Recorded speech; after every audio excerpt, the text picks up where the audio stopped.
Take the counter off.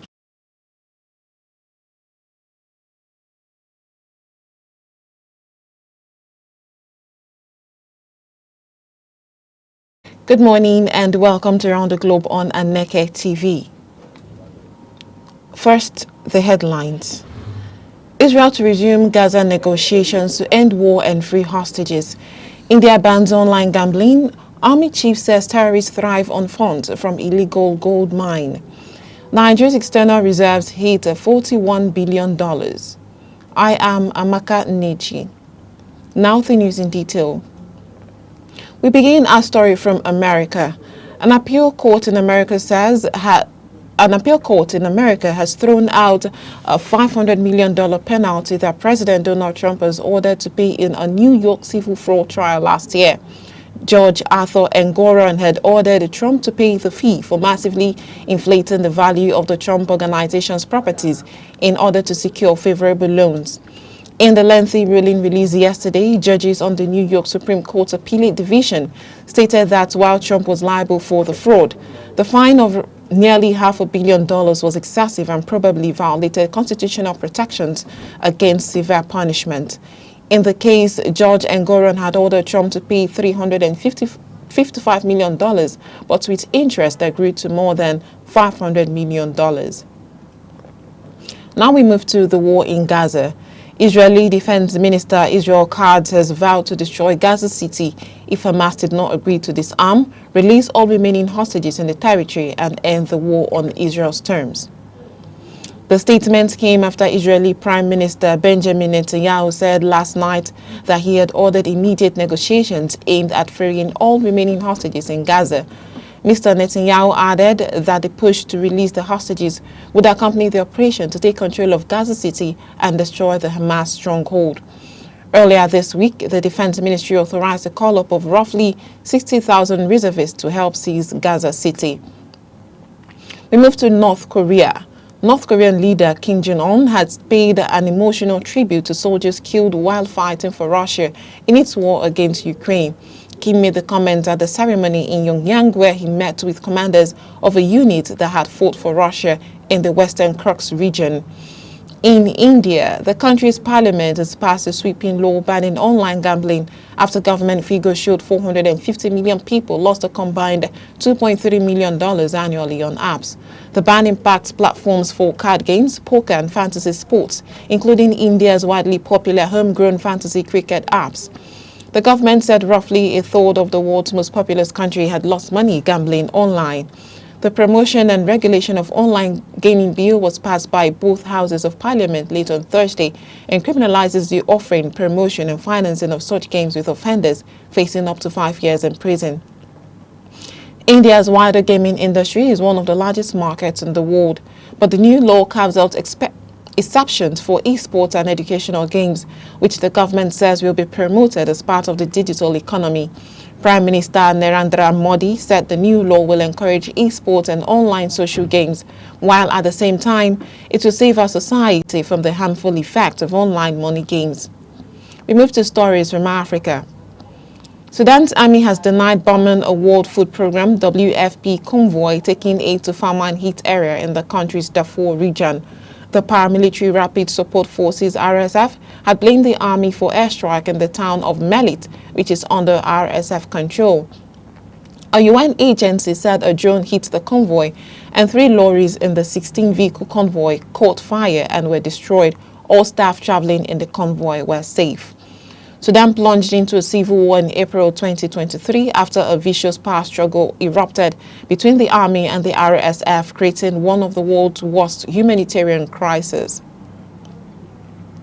Still in Africa, authorities in Ghana say popular musician Shatta Wale has been detained in an investigation linked to his purchase of a luxury car.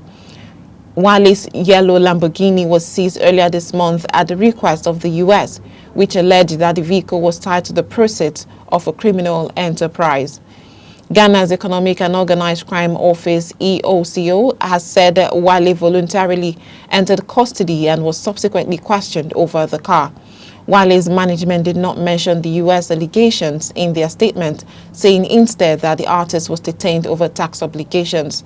Ghana's Economic and Organized Crime Office said the 2019 Lamborghini Urus was identified by the FBI and U.S. Justice Department as being linked to a $4 million crime involving Nana Kwabena Amoah, a Ghanaian who is currently serving jail in the USA.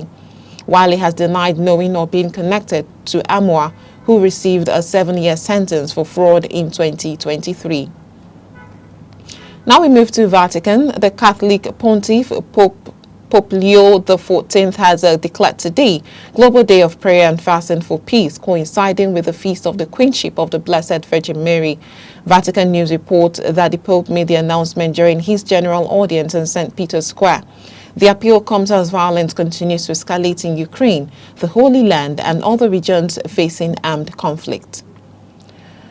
And still in Africa, we shall be going on a short break, and when we return, we'll bring you stories from Nigeria. Keep watching Round the Globe on Aneke TV. Welcome to Aneke TV, the heartbeat of culture, truth, and innovation. From breaking news to inspiring documentaries, from grassroots traditions, mysteries of life to global perspectives, we'll tell your stories. We amplify your voice and your vision. With every screen we light up, we connect, inform, and empower. It's more than a television. This is Aneke TV. We move with the world. You're still watching Round the Globe on Aneke TV. We now bring you stories from Nigeria. President Bola Tinubu last night left Yokohama, Japan for Brazil, where he will begin a state visit this Sunday. In a statement by his special advisor on information and strategy, Bayo Onanuga, the president would make a stopover in Los Angeles before proceeding to Brasilia, the Brazilian capital. The trip to Brazil marks the second leg of Tinubu's two-nation tour, which began with his departure from Abuja on August 15. The statement said that the president on his way to Japan had a brief stop in Dubai, United Arab Emirates, before arriving in Yokohama on the morning of August 18. While in Japan, the president took part in the 19th Tokyo International Conference on Africa Development, TISAD-9, where he attended both the opening and plenary sessions on August 20. Tinubu also held a series of bilateral meetings with Japanese government officials, business leaders, and development partners aimed at strengthening ties between Nigeria and Japan. The Nigerian leader also highlighted the country's economic reform agenda and to see greater Japanese investment in infrastructure, technology, and renewable energy. To security, Chief of Defense Staff General Christopher Musa has revealed that terrorists use funds from illegally mined gold to sustain their operations. Speaking on a national television program yesterday, he explained that it was difficult to immediately expose or prosecute terror financiers from within because of their complex networks and international connections.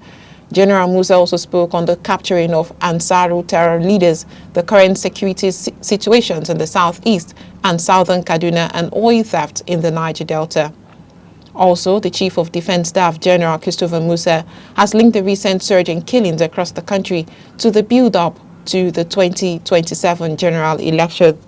Speaking on a national television program yesterday, General Musa said the rising wave of insecurity compared to last year could not be divorced from political activities ahead of the polls. Moving ahead, the Rivers State Police Command says its operatives have arrested 6 policemen seen in a viral video brutalizing a man in a location on the outskirts of Port Harcourt, the state's capital. The spokesman for the command, Grace Iringo Koko, announced this in Port Harcourt. In the video scene, the man was seen with blood dripping from his head to his face and down to his clothes. The man said the policeman waved him to stop and demanded his car's tinted permit, but he replied that he had tried to renew it at the relevant agency but was experiencing delays. Moving on, 4 suspects arrested by the Anambra State Police Command for their involvement in separate cases of defilement were yesterday arraigned before the Children, Sexual and Gender-Based Violence Court sitting in Awka, the state's capital. The spokesman for the Anambra State Police, SP Tochukwu Ikenga, in a statement said the suspects were arraigned and subsequently remanded at the correctional center pending further court proceedings. He assured the public of the command's unwavering commitment to the protection of children and other vulnerable persons in the state, while also warning all offenders that such acts would not go unpunished. In the meantime, a federal high court in Lagos State has convicted and sentenced a businessman, Uyosa Omorige, to a year imprisonment for unlawful exportation of 3.60 kilograms of tramadol and 400 kilograms of refinol. Justice Dende Dikpeolu handed down the sentence after Omorige pleaded guilty to 2 counts of unlawful exportation of the prohibited drugs filed against him by the National Drug Law Enforcement Agency, NDLEA. The NDLEA Prosecution Counsel, Mr. Abu Ibrahim, told the court that the convict was arrested on July 16, 2025 at the tarmac baggage hall basement of the Murtala Muhammed International Airport, Ikeja, Lagos. He told the court that Omorige was found with 3.60 kilograms of tramadol, a narcotic, analgesic, and 400 grams of refinol, a psychotropic substance, which he intended to export to Pakistan. Also, in less than 8 days, the Economic and Financial Crimes Commission, in collaboration with the Nigerian Immigration Service, has deported 93 foreign nationals convicted of cyber terrorism and internet fraud. The Commission, in a statement via its official X handle, said that the latest deportees comprise 50 Chinese nationals and 1 Tunisian. This brings the total number of deportees to 93 since the exercise began on August 15, 2025, the Commission disclosed. Now we move to health. The World Mosquito Day Target Malaria, a not-for-profit research consortium, has called for more investment in technology, talent and partnerships to defeat malaria, a disease that kills over 500,000 Africans every year, mostly children. The group, which is developing what it called gene-drive technology to reduce malaria-transmitting mosquitoes, said in a statement that Africa must combine innovation with trust and capacity building to end the scourge. The stakeholder engagement lead for Target Malaria Burkina Faso at the Health Sciences Research Institute, Dr. Leah Pareto, said every child lost to malaria is a failure of imagination and investment. On World Mosquito Day, he said the group is asking the world to invest not just in technology, but in the people and partnerships that will make it work. We shall observe another break to bring you business news. Please stay tuned. Welcome to Aneke TV, the heartbeat of culture, truth and innovation. From breaking news to inspiring documentaries, from grassroots traditions, mysteries of life to global perspectives, we'll tell your stories. We amplify your voice and your vision. With every screen we light up, we connect, inform and empower. It's more than a television. This is Aneke TV. We move with the world.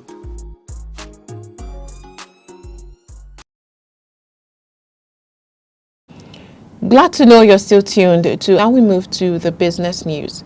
President Bola Tinubu has urged Nigerians to try a newly launched personal income tax calculator that estimates how much would be paid under the tax revision recently signed. In a post on his official X account, the president said it allows citizens to compare their estimated tax with current rates and ensure to establish a fair tax system, one that never punishes poverty or weighs down the most vulnerable. Stillness, $9, the highest in 4 years, driving further appreciation. $836 billion or 10.3% increase in reserves in 2 months. Reflecting the impact of this upsurge in 1,537 naira 99 kobo per dollar on Wednesday, 9.9 incremental production, 16.4 billion naira in revenue on August 19, 2025. Ivara. The achievement is a result of the command's commitment to leveraging technology. The customs agents and stakeholders to access payment platforms, and Laurentiis told Corriere della Sera that PSG had offered more than 200 million euros for the pair as a package deal, but he refused to sell because he had promised Conte he would keep the players at the club. I could have sold him at that moment. PSG had offered over 200 million euros for the Cover and Osimhen package, the Laurentiis said. However, I promised Conte I would keep him, and I didn't feel like going back on my word. With those funds, the idea was to buy Gyökeres.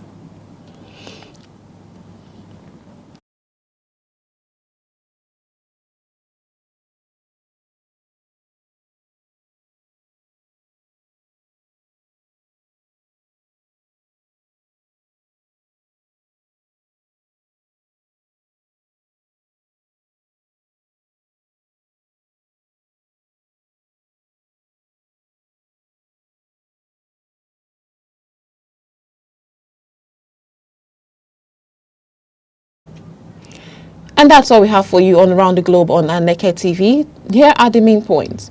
Israeli Prime Minister Benjamin Netanyahu said he has Israel the 450. The Chief of Defense Staff, General Christopher Musa, has revealed that terrorists use funds from illegally mined gold to sustain their operations. We also told you that Nigeria's external reserves have risen to 41.46 billion. So send us messages across all our social media platforms, Nichi. And thank you for watching.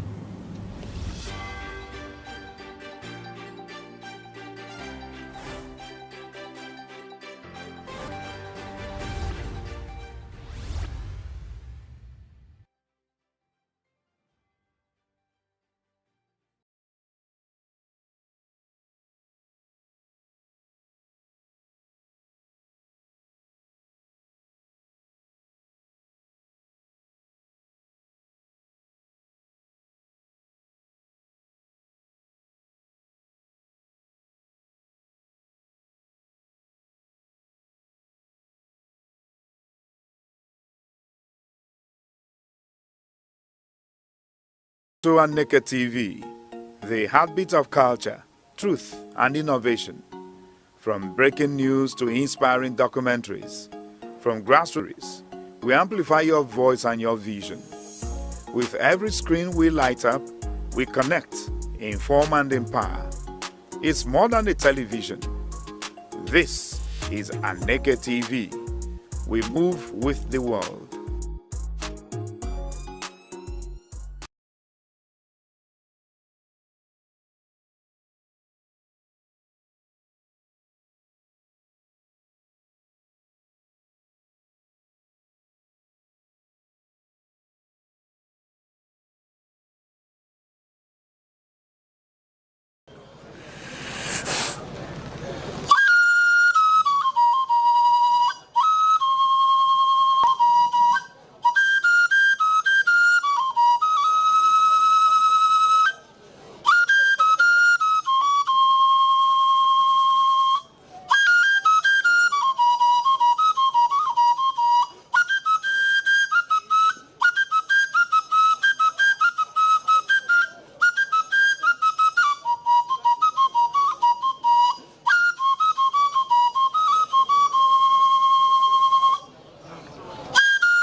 na mbụ ọja m na-asị ekekele ụwa na ọkwa ọja ekenekwa gị na eluigwe na ala na-ekene gị na urukpuru na kpakpando na-ekene gị na ugwu na ndịna na-ekene gị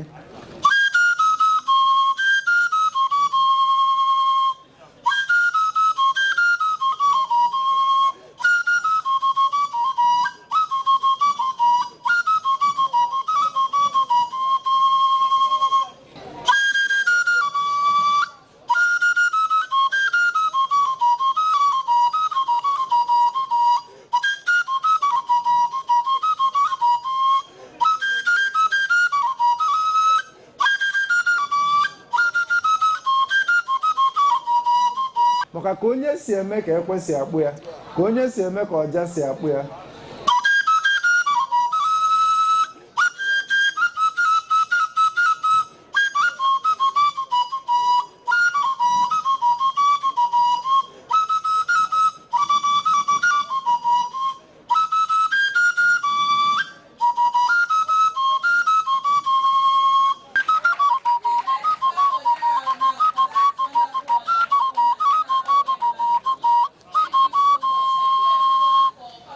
a bụ Aneke TV.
Good morning, Nigeria. Good morning, 042. Welcome and thanks for joining us today.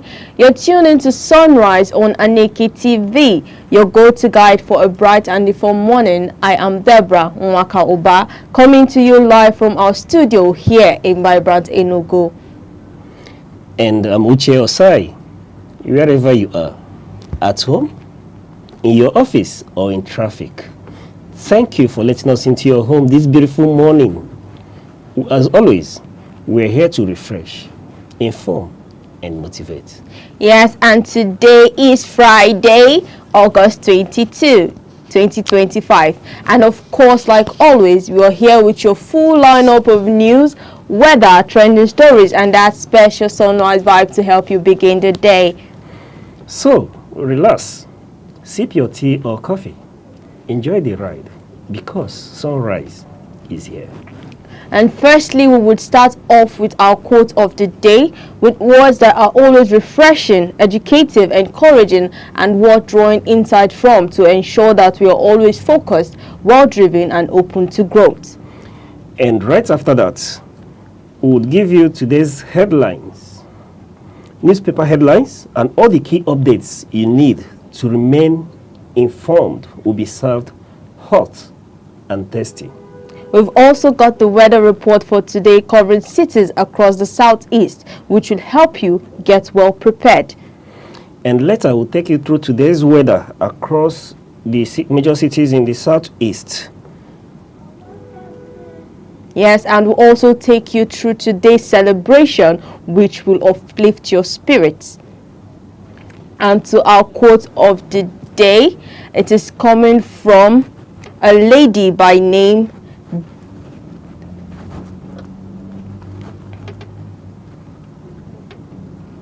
Jessica Hatchigan.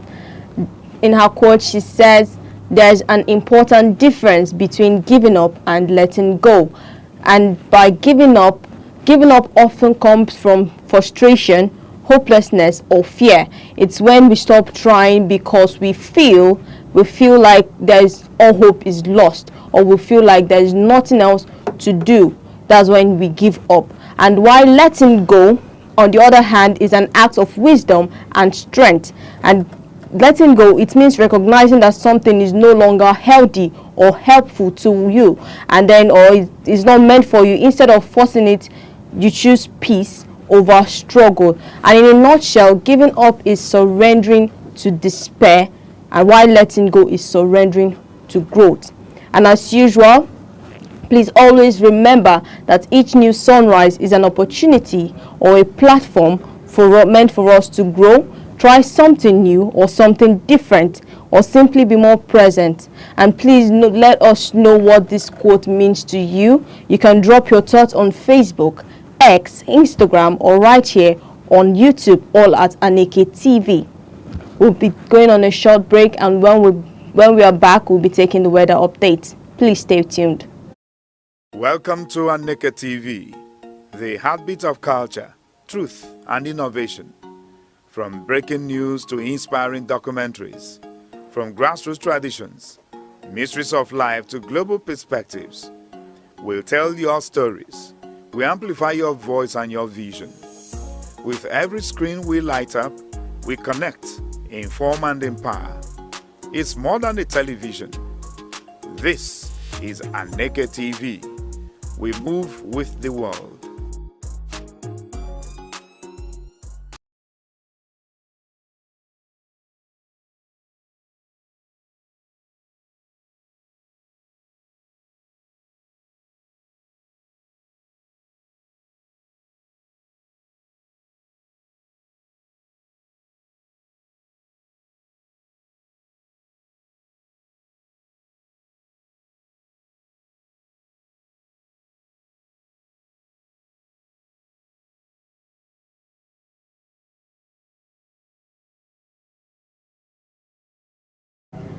All right, welcome back. You're still watching Aneke TV on Sunrise on Aneke TV. Stay tuned as we'll take you through the weather across major cities in Southeast today. Yes, and we'll be starting off in Oka.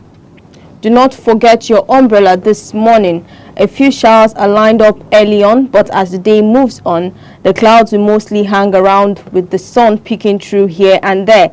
Temperatures will climb up to a comfy 27 degrees Celsius before cooling down nicely. And in Enugu is a cloudy affair from morning till night. You might not see too much sunshine today, but at least the skies are keeping it consistent. Expect highs of about 29 degrees Celsius, warm but not scorching. And moving over to Abakaliki, things get a little dramatic this morning with thunderstorms rolling in early. But do not worry, by midday the storms will ease and you get mostly cloudy skies. Temperatures will rise to around 30 degrees Celsius, so keep cool and stay hydrated. Meanwhile, in Owerri is a laid-back kind of day with clouds differing around a little gray but nothing too wide. Temperatures will stretch up to a warm 30 degrees Celsius, so you can still enjoy your afternoon plans without too many weather surprises. And finally, we have the Umahia. Umahia is giving us a mixed bag clouds in the morning, but by afternoon the sun will be cheeky enough to peep through. Highs will reach about 30 degrees Celsius, making it a bright finish to the day. So, wherever you are in the southeast today, dress light, keep an umbrella close. Rain or shine, we've got you covered. That's your weather report today on Sunrise. And we'll be right back with more updates. Welcome to Aneke TV, the heartbeat of culture, truth and innovation. From breaking news to inspiring documentaries, from grassroots traditions, mysteries of life to global perspectives, we'll tell your stories. We amplify your voice and your vision. With every screen we light up, we connect, inform and empower. It's more than a television. This is Aneke TV. We move with the world.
You're still watching Sunrise on Aneke TV. Let's see what's making front page news today in The Nation, Punch, Vanguard, and Guardian newspaper.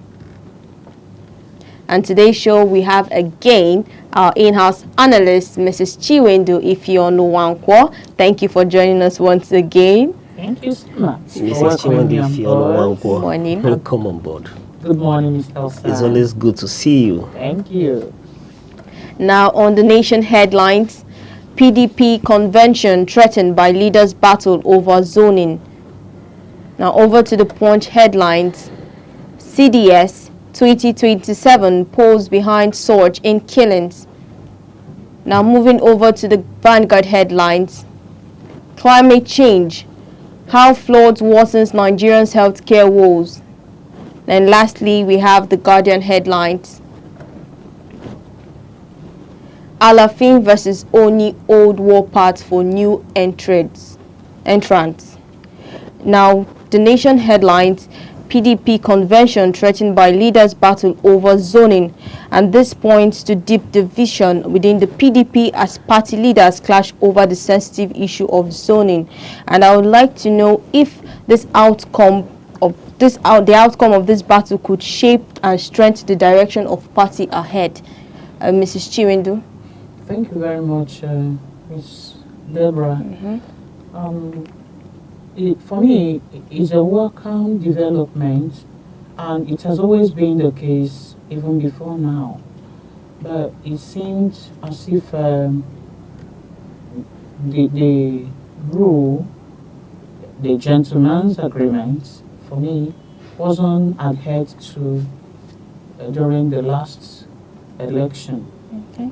They didn't pay heed to South-North agreement or zoning, if you should put it that way. If not, I wouldn't know the reason why the likes of Aneke would have come on board to even buy the ticket if they knew that the zoning should have been for the South. They would have left the candidature or the aspirants to squarely come from the South. But they didn't pay heed to that, and I knew that that was actually one of the things that led to the crack on the wall within their house. So if this time they decided to pay good attention to those issues that led to the crack, especially the issue of zoning, that would be a plus to them. But when you look at the issue on ground already, people or person like Aneke is of the view that it won't hold. I wouldn't know why he was saying that or what could be his problem. Just like Mr. Sai pointed out yesterday, the whole thing is looking as if the whole dance tune is looking as if he that pays the piper is the one dictating the tune, and that's why they have failed to cow him. If not, I wouldn't know, or I don't know. I don't want to believe that a whole party cannot be able to tame one individual from their midst. So for me, it's a welcome development if they will be able to execute what they have reached, the agreement they have reached at. Okay. So PDP convention threatened by leaders battling over zoning. PDP yesterday, today, and the same. It's been battle.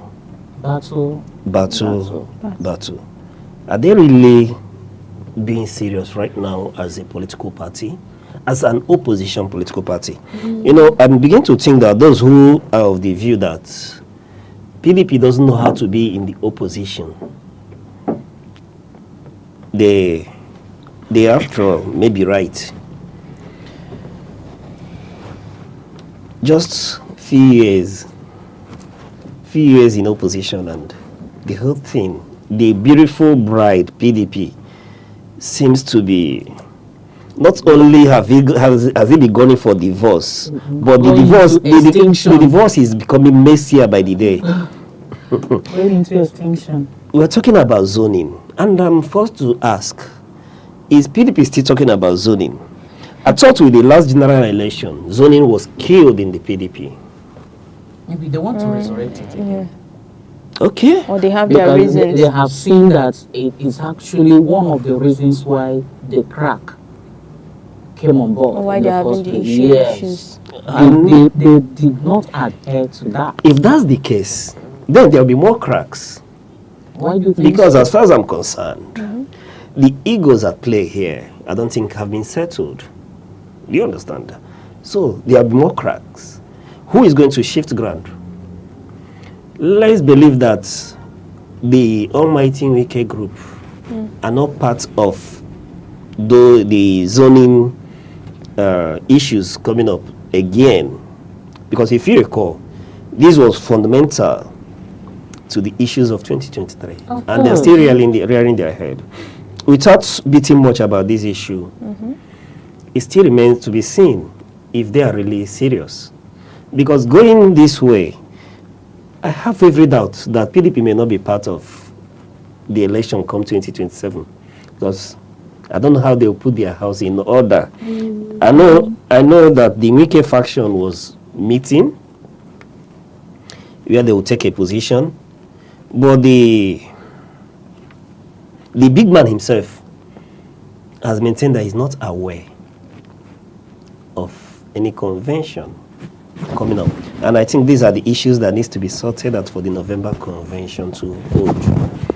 I think they're already working on it because according to Mr. Makinde, he was saying that when asked, are you people really going to be on the ballot come 2027? So he was of the view that you should first of all have a house before you start talking about people that will inhabit it. So the issue of being on the ballot for now shouldn't be a point to be discussed. Let's first of all have a party through which we can be able to file in any candidate for that 2027, so that we are trying to work. They're trying to harmonize, come together, the party, and at least have one voice before moving forward. Granted, our call will be that PDP should do the needful, do whatever they have to do to give us a viable opposition party. Lively one. Yes, that is capable of putting the ruling APC on their toes. Exactly. Even if they don't win the 2027 election, At least. but we should have a viable opposition political party. And PDP, much has been given to them. Because this nation, these citizens have placed their trust in them for years. How many successive governments from the PDP? We've had about 3 successive governments from the PDP. And now, the little they could do to repair this trust is to give us a viable opposition. It seems as if it's actually the ADC that's even coming to do what is expecting. I've not seen anything from the APC apart from the ADC rather, apart from the consistency of their press releases. I've not really seen anything yet. We're still watching, we're observing. But as far as we are concerned, or as far as I'm concerned, I am worried that these various interests that need to align for PDP to hold their convention and then move forward from there, I doubt if they will be able to come in and have an agreement, because this is about each and his own interest. Yes, we've read about the Makinde, who was part of the Ashebi group. Perhaps he's about building his own faction. And a whole lot of interest. If we begin to balkanize it, you'll see that there are diverse and areas of interest. But in all, we'll call on PDP to put their house in order. If they are to rebuild, let them agree on the plan and then move on. Yes, we shouldn't, at this point in time, we're getting bored with their internal wranglings. We want to see a viable PDP. Thank you. Okay, thank you very much on that. And moving over to the Punch headlines, it reads CDS 2027 polls behind surge in killings. And it says here the defense chief is raising alarm that political interest tied to the 2027 election may be fueling the wave of killings. Like, do you think the 2020, according to them, they said the 2027 election might be the reason for these killings and everything? According to the CDS, he was saying that, retrospect, last year, the rate of killings wasn't as high as what is obtainable now, and we are still in 2025, but the whole drumbeat is welcoming 2027 as if is a month away from here. So that in as much as terrorist activities are there, but then he is seeing beyond that, that most of these killings are politically motivated. And that most of these political juggernauts are using all these bandits and terrorists to achieve their political aims. And that's why you have seen so much of the killings every now and then, North Central mostly. So you began to wonder why, if you finish killing all these people and get into office, who are you going to lead then? So if they are able to come up with answers to this, then they will be able to understand, and they understand the fact that you are actually coming to serve. And who will you serve if the people are no longer there? If the people are no longer there, the more reason our political leaders should know that though politics is a game of who gets what, but it shouldn't be at the expense of anybody's blood. No citizen, let me just quote the former President Goodluck, so that his political ambition is not worth the blood of any Nigerian. So if they can always understand this and have it at the back of their hearts or mind every point in time, they are embarking on their political rampage, they will understand the value for lives. And they will know that they don't need to push down one for them to rise. So that's my take on that. Okay. All right. First of all, we'll have to we'll commend the CDS, General Chris Musa, at least for their efforts, for the results we've seen, the sacrifice they've made, and the arrests that were made recently. At least we've seen that the head of the known kingpins of these terrorist organizations were arrested within the week ended. So we commend them for all their efforts. However, the general is telling us that some politicians are fueling these killings in order to do what exactly? To discredit the security efforts of the government. Then they will use chaos to campaign. Coming from the Chief of Defense Staff, I assume he has intelligence. For him to have made this statement, it comes from intelligence. So why are we not seeing arrests? Yes, because if any politician is fueling the killing of citizens, that is terrorism. Exactly. That is crime. So why are we not seeing arrests? Why are we not hearing names? Prosecutions. It should go beyond rhetorics. Let us have names. Let us know these people.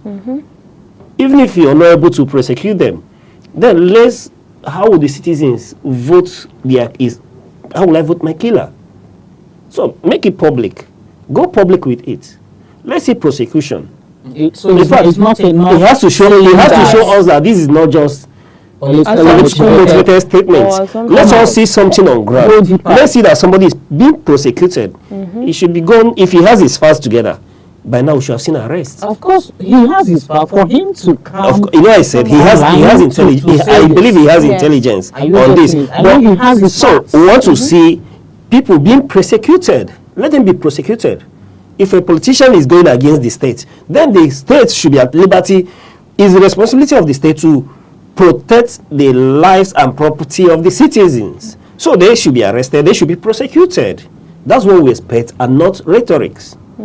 Yes, in as much as we commend them for their efforts, for everything they've done to secure our nation, but they see us the responsibility of prosecuting these people if they know them. Trying to put the government in bad light. Then talking about the increase in terrorism this period as a result of the 2027 election, which is still far ahead. I don't know the data from which he arrived at this conclusion. I want to give you the same intelligence. So, but in intelligence, if it's through intelligence gathering, that means they know what is the cause. And who is the cause. And then perhaps those responsible, like I said, he should go after them. They should go after them. Then, on terrorism generally, we know, and he has pointed out about the chaos that we're witnessing, or lack of peace in the Sahel region. There's a proliferation of arms. Mali, Porous borders, Mali, Burkina Faso, Niger, and all that. If they have identified this, then what are the solutions? We've pointed the crisis. In his speech, he was talking about that these terrorist cells are being funded beyond locally. They are equally funded foreign. Then, what is Nigerian Financial Intelligence Unit doing? What is DSS doing? What is the responsibility of NIA? We've heard this same statement during the previous administration, that they are being funded by foreigners. And then we have our intelligence outfits being funded through the citizens' wealth, through the common patrimony of the country, the wealth of the nation. They are paid salaries, they are funded, they have budget. Why are we not seeing results? So the DSS, the Nigerian Financial Intelligence Unit, the Nigerian Intelligence Agency, we've seen that they've been able to make some international arrests. Therefore, it shouldn't be rocket science that they will go after these people. And let us see these names of people, the organizations, the country. Then talking about, they should be brought forward for prosecution. Granted that it may be difficult due to logistics or legal equivalence to get these foreigners. But what about the local ones? What about the local ones? When you have conversation with them, they will tell you that even when these terrorists are arrested, then that is difficult. There is always there are legal hurdles to prosecuting them. Like I said, we've heard these statements over and over again. What are we doing? Let's look at the issue of border. What are we doing to secure the border? We've talked about the proliferation of arms from the Sahels. What are we doing to secure the border? To see that these arms doesn't get into the country. Yes. Luckily enough, I'm happy that the immigrations and customs, they are recruiting to increase their manpower. But it should go beyond that. What is the technology in place to monitor the borders? You know, you made mention of that we don't have it.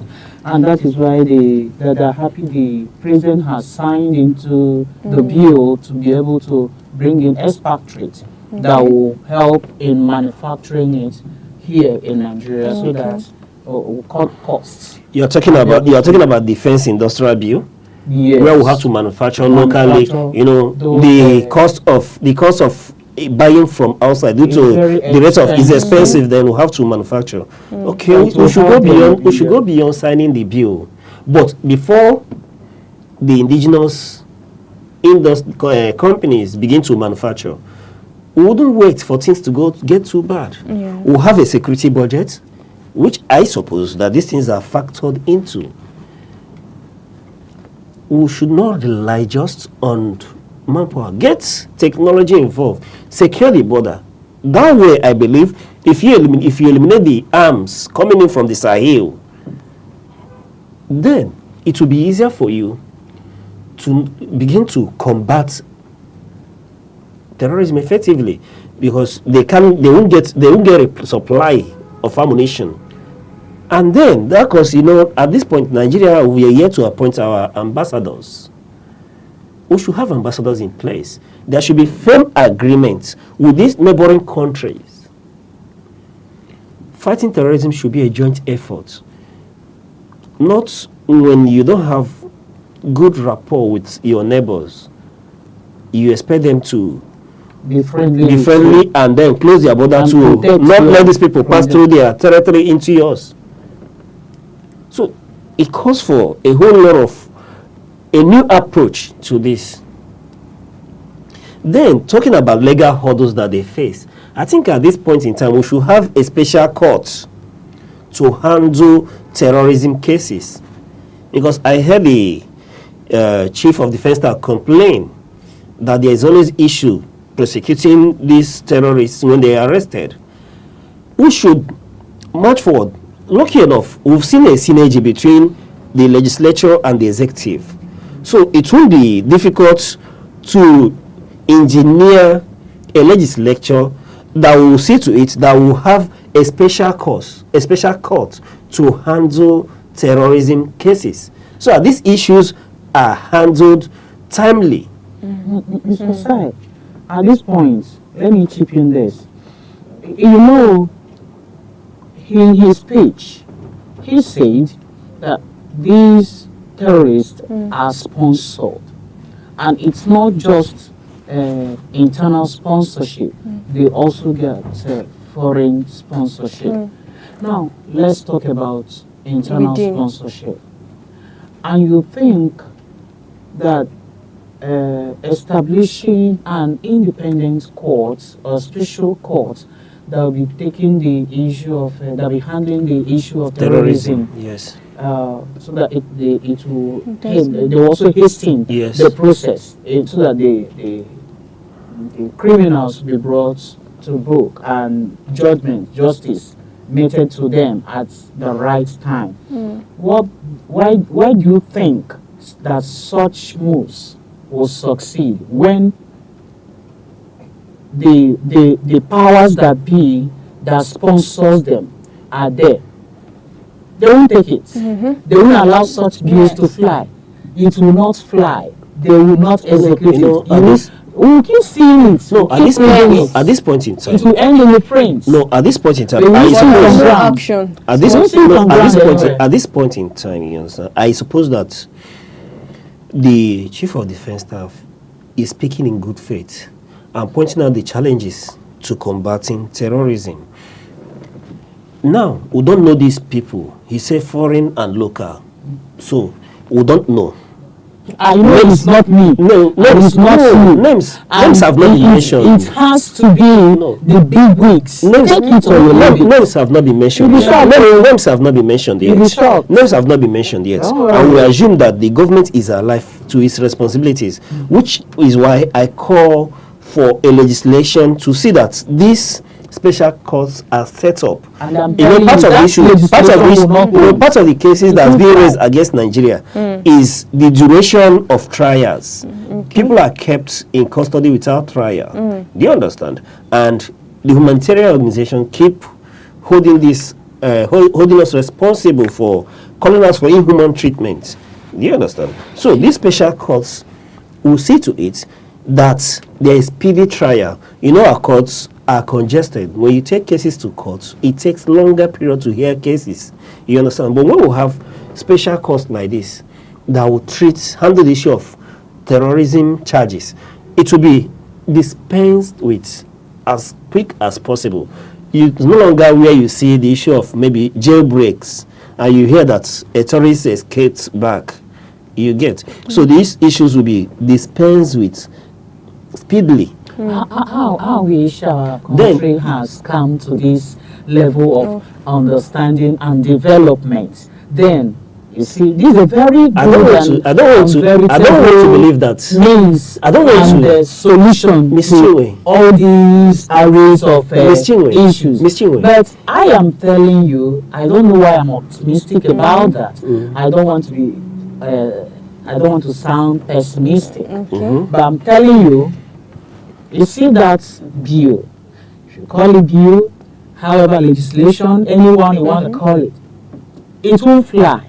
Why won't it fly? Of course, it's very obvious. When you pay attention to the tone of the CDS, you understand that he's kind of helpless and that if only this will be done, then this will be put in check. Okay. So, and I want to believe that this is not the very first time such suggestions has been slated, but nothing has been done. So, and you will keep talking. So we keep hearing insecurities. Yes. So it will only end in the print, and that's what's so unfortunate with us here. Do you understand? That's little they'll tell you Nigeria happened to this and Nigeria happened, and that is part of what we are talking about. And you get it's very fine, very beautiful. But will they have the political will to do that? Now, what we are asking for, the faith in our leaders, those responsible. And I, for one, I choose to have faith in them. I don't think they failed. I know that the Chief of Defense Staff, having mentioned this, would equally use the right channel to push forward that these are the challenges we are facing, that these are the issues affecting terrorism. I read also that they are compiling names of these sponsors. Okay.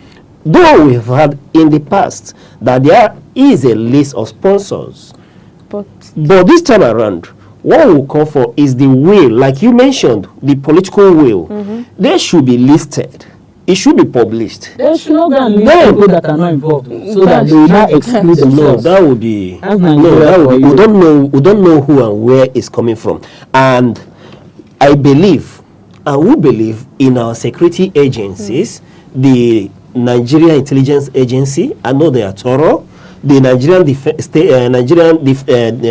DSS.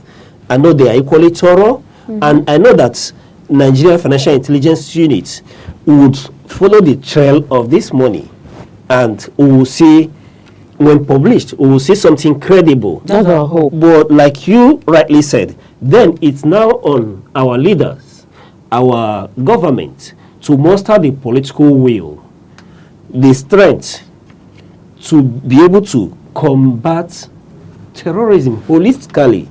Let it not be a fight in front of camera.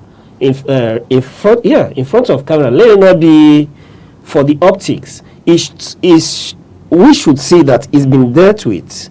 So we call on the government that they should encourage the security agencies, remove every hurdles on their way, leave no stone unturned to see that the sponsors of these terrorists are brought to justice. Yes. Because when you look at it, we've lost a lot of soldiers. We've lost a lot of innocent people. Recently, you saw the killing of about 34 worshippers at Angwamantu in Katsina State. So we won't keep living this way. Something has to be done. Something has to be given. And it is the responsibility of the government.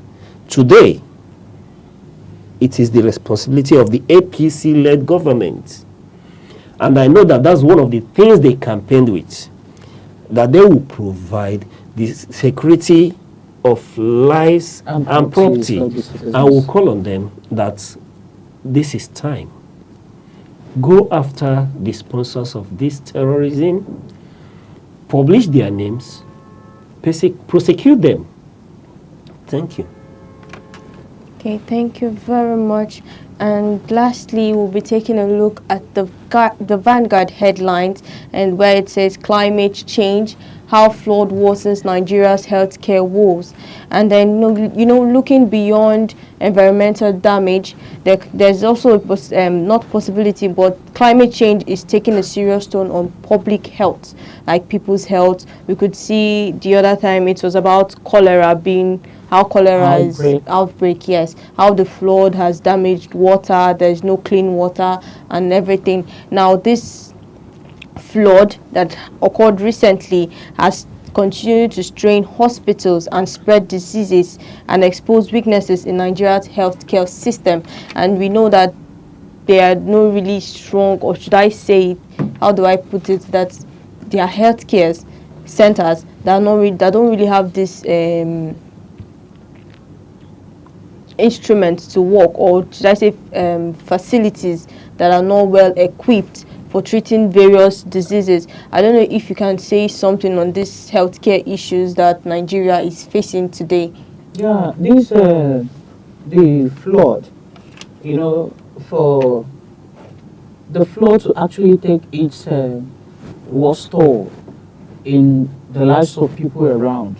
We look at our environment, the drainages, how friendly are we with our environment? Somebody will bring their trash and you feel that the right place to dispose of your trash should be in the drainage, leaving the trash point where the government has brought out for the people. By the time the drainage is filled up and it starts raining, what do you think will happen? That's it. That will be the consequences. Now, not just that the place will be overflooded, it will also be waterlogged.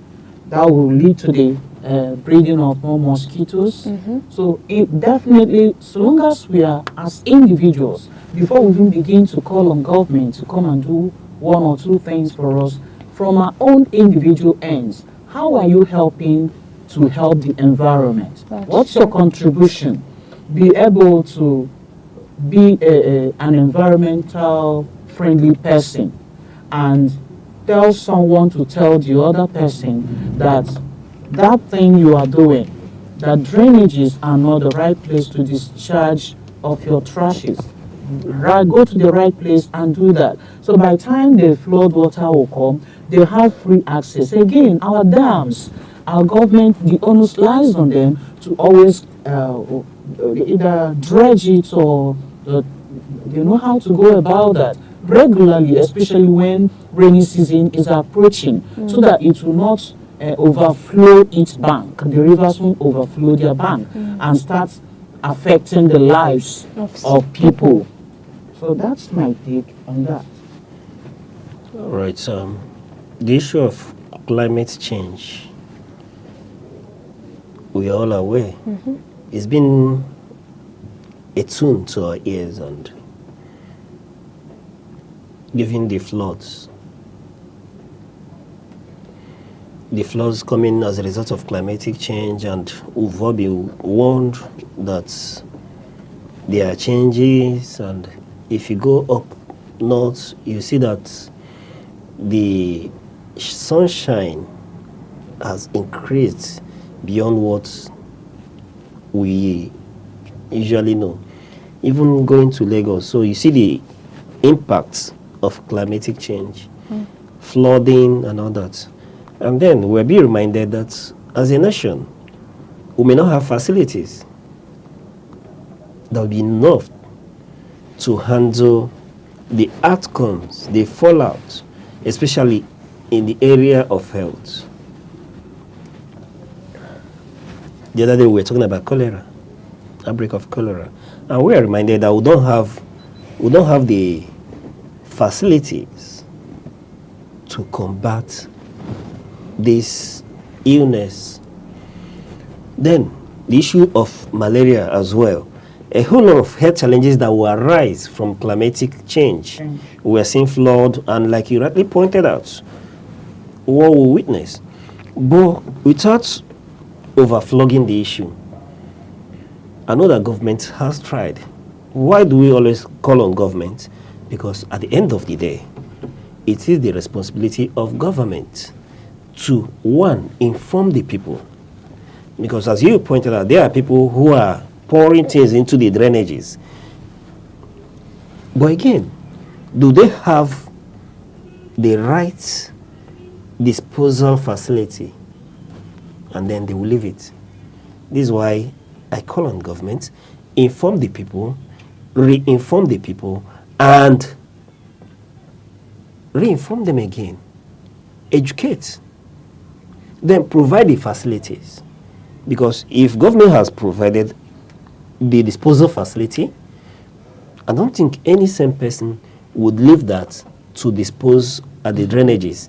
Then the people building on the waterways as well. So these whole factors, at the end of the day, the agencies of government will be saddled and are saddled with the responsibility of checking on all this. When we've done these very fundamental things, inform people, do not dispose at the drainages, do not build at the drainages. Now, do not expose yourself to the sunlight, that the rays now are higher compared to before. Then you begin to see that the people are informed. Then on the part of government, see to it that we have facilities available in the rural areas and provide drugs. It's a whole lot of chain reaction when you look at it. Yes, as citizens we are involved, the government as well. So let's do the needful when there is time, so it doesn't get worse and it becomes a pandemic, problem, where we can't be able to handle control what is coming at us. Because we've seen cholera, malaria, we don't know what next. Yes. So we should be prepared. Yes, thank you very much. Thank you very much. And please do not forget, you can also grab physical copies at your favorite vendor or catch the e-papers online. And after the break, it's time to unwind a little with a celebration. Please stay with us. Welcome to Aneke TV, the heartbeat of culture, truth, and innovation.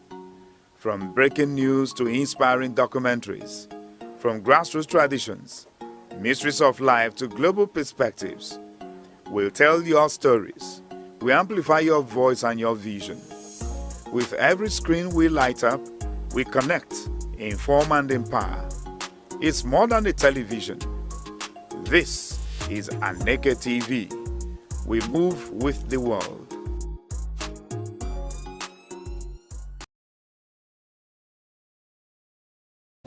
You're still watching Sunrise on Aneke TV, and today we have a celebration. Which is the International Day commemorating the victims of acts of violence based on religion or belief. And every year on August 22, the world pauses to remember people who have suffered simply because of their religion or what they believe in. This day is not just about history, it's also about real human beings who were treated unfairly, discriminated against, or even lost their lives because of their faith. And it also reminds us that everyone, no matter what they believe, deserves the freedom to live in peace and dignity. And religion and belief are deeply personal, and no one should face violence for practicing or choosing not to practice a faith. Please tell us what you're celebrating today, and then you can tell us on our social media handles at Aneke TV across Instagram, Facebook, X, and YouTube, or call our phone 070-3043-7110. And it's a wrap on today's edition of Sunrise on Aneke TV. Thank you for waking up with us, and it's always a pleasure to have you on our show. I am Deborah Nwaka-Uba. And I'm Uche Osai. Stay bold, be unique, and remember, keep watching Aneke TV until we come your way same time tomorrow. Bye-bye.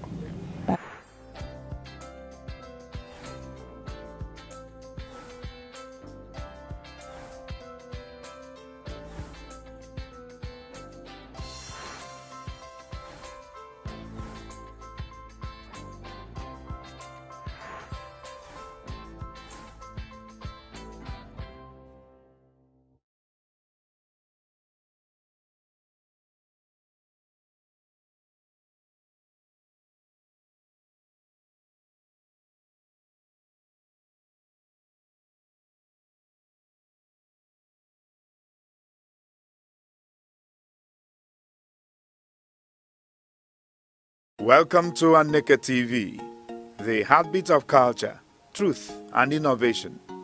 From breaking news to inspiring documentaries, from grassroots traditions, mysteries of life to global perspectives, we'll tell your stories. We amplify your voice and your vision.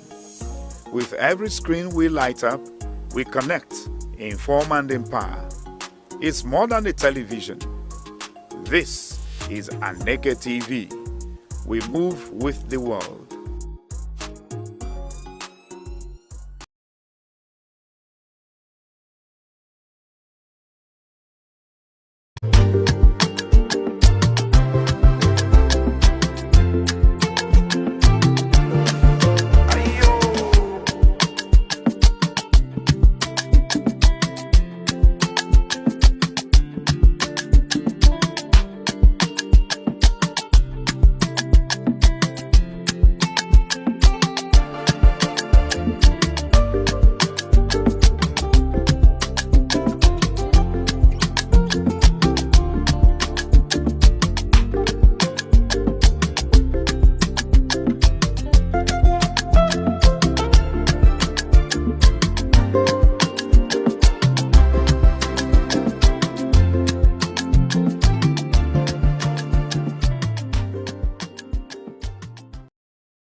Life.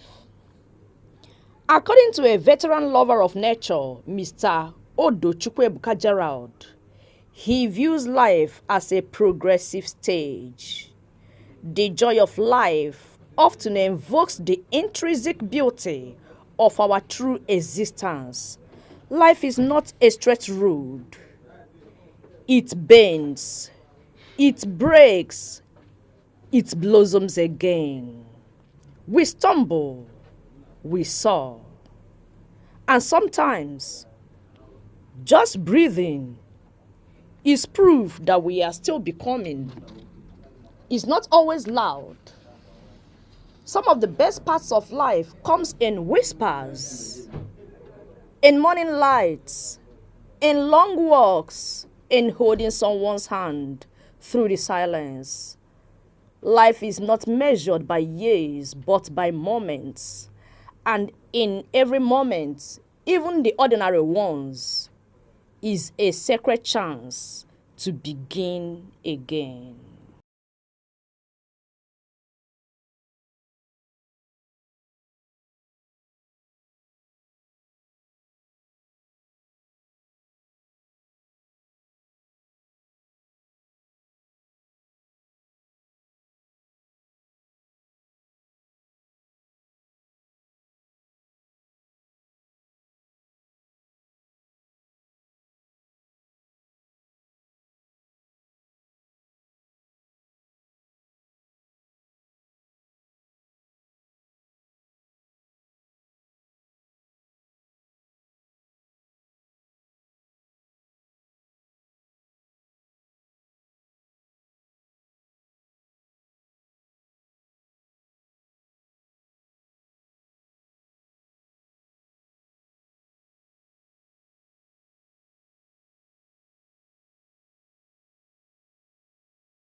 The August meeting is the annual gathering of married women, both at home and in the diaspora, to celebrate, deliberate, and address issues affecting their communities.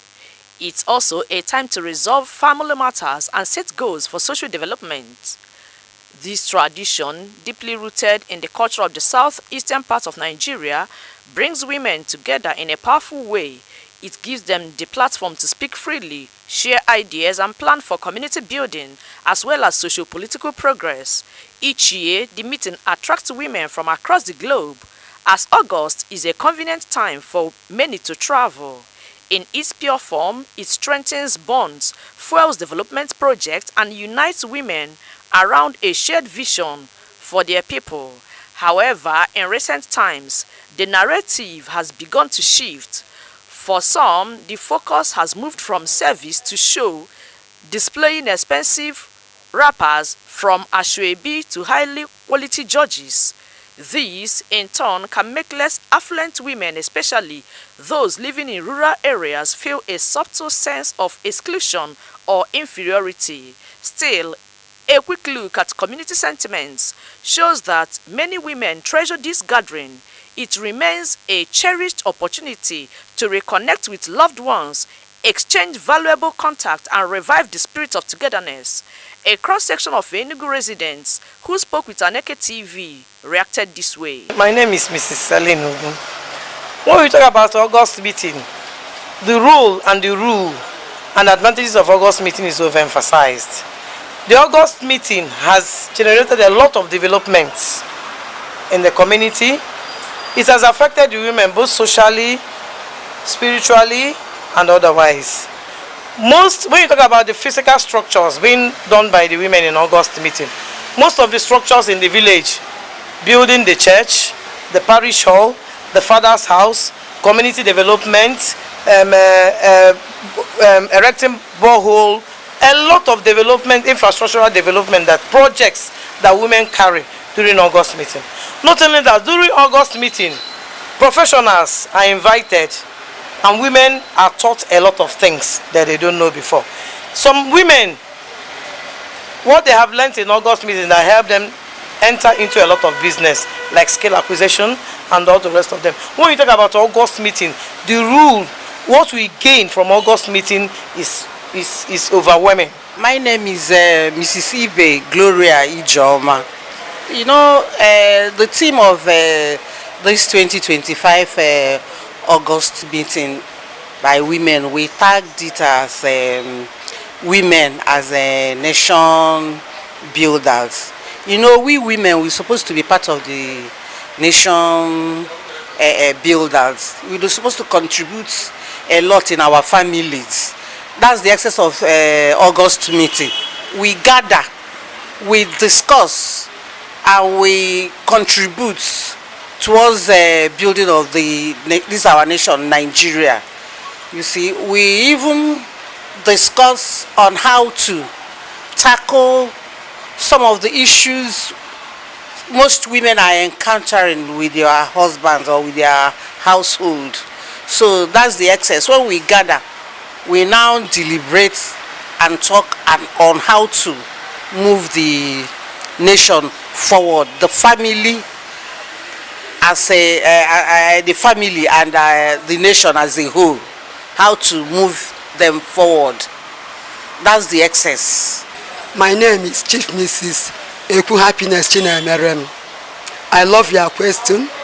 Your question is not on jewelries, putting clothes, less, no. We have aim and objectives of having August meeting. It is where we discuss how we are going to look into our villages, our churches, our schools, primary and secondary schools in our hometown. The way we do it, it is this time that we go into our streams to sweep, go to our market squares to sweep it and look for those who need help. And what are we going to do in the church to elevate what we are doing there as Christians? So not going that in my own town, we are no more thinking of wearing gorgeous dresses. We go by simple, what do I call it? or just a simple cloth. As the August meeting continues to evolve, it remains a living reminder of the Igbo belief in the vital role women play in community building and socio-political development. Chidimmi Kemede, Aneke TV. Humility. Humility is not thinking less of yourself. It is thinking of yourself less. It is the quiet dignity of those who serve when no one claps and rise when no one cheers. In a world shouting for attention, humility whispers truth. It chooses peace over pride and silence over show. It knows that value isn't in volume and honor isn't always visible. The humble carry unseen power. They lift others without needing a pedestal. And in doing so, they rise higher than ego ever could. The management of Aneke Television has paid a courtesy visit to the Commandant, Nigeria Security and Civil Defense Corps, NSCDC, Enugu State Command, Dr. Elijah Etimweli. The visit, which took place at the Commandant's office in Enugu, was aimed at fostering synergy and strengthening collaboration between the station and the command. Obinobu, head of administration of the station, while speaking during the meeting, commended the NSCDC.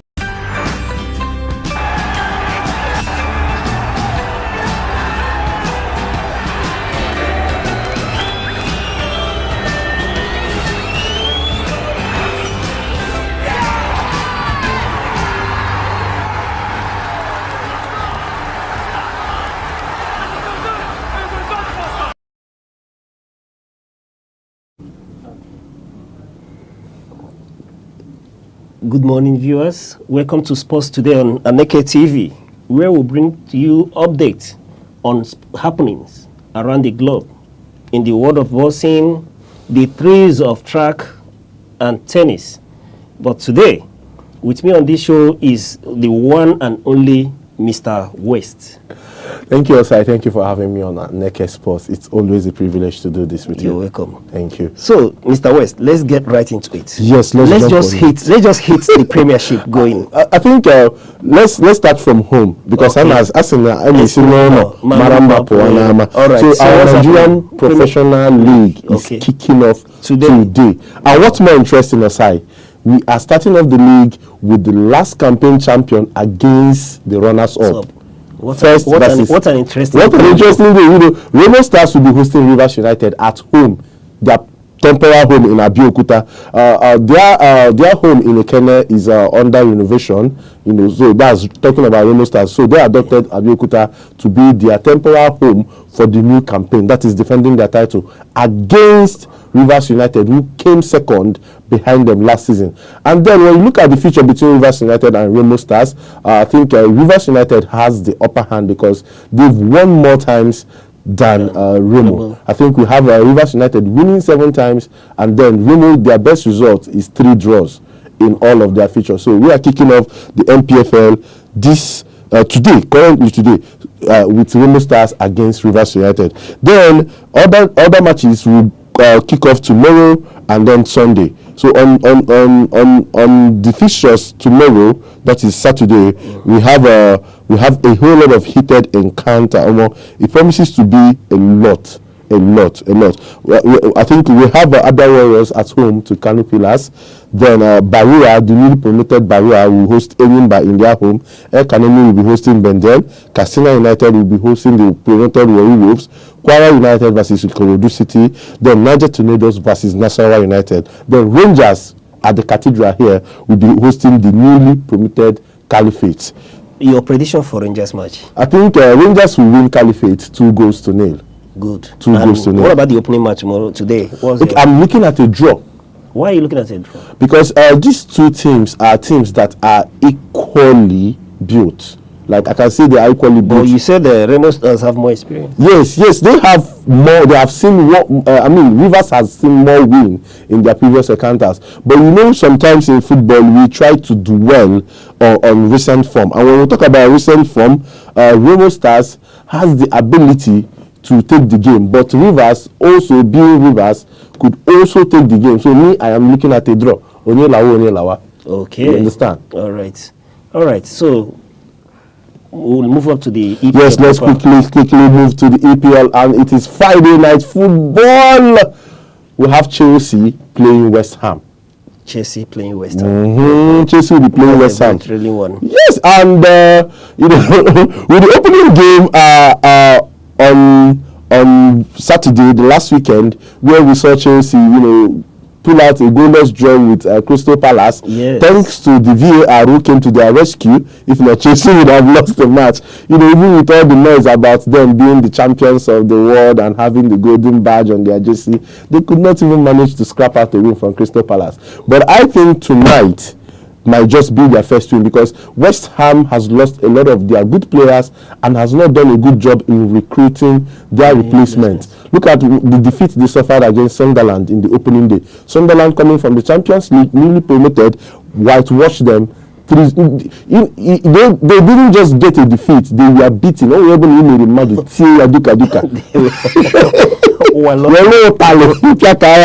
So other than that, we'll have an interesting Saturday, and we also have Monday Night Football, where Liverpool will be facing Newcastle. So on Saturday game, kickoff time 12:30. That we'll call it the early kickoff.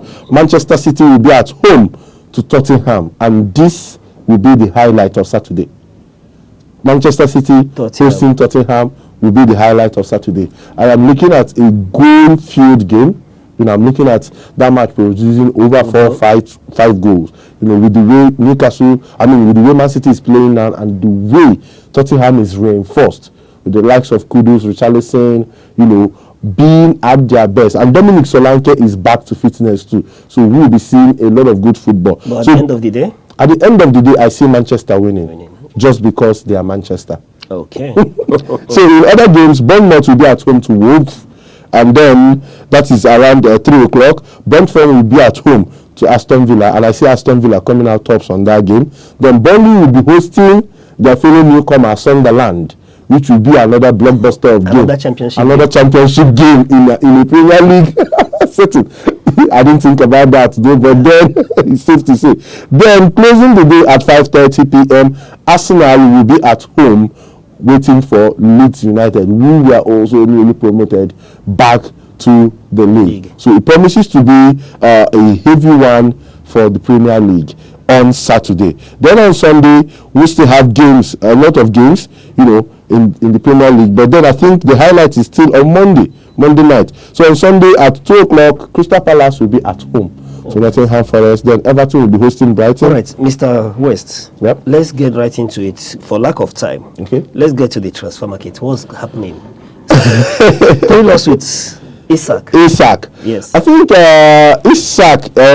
Make I speak pidgin. Isak has really dabaru his situation, with Newcastle, because Newcastle has come out to respond to his Instagram, his social media post after the PFA Awards, where he was saying that his relationship with Newcastle has been heavily severed, that he doesn't think he can work again, that promises were broken. Baba, what promises? You have a contract.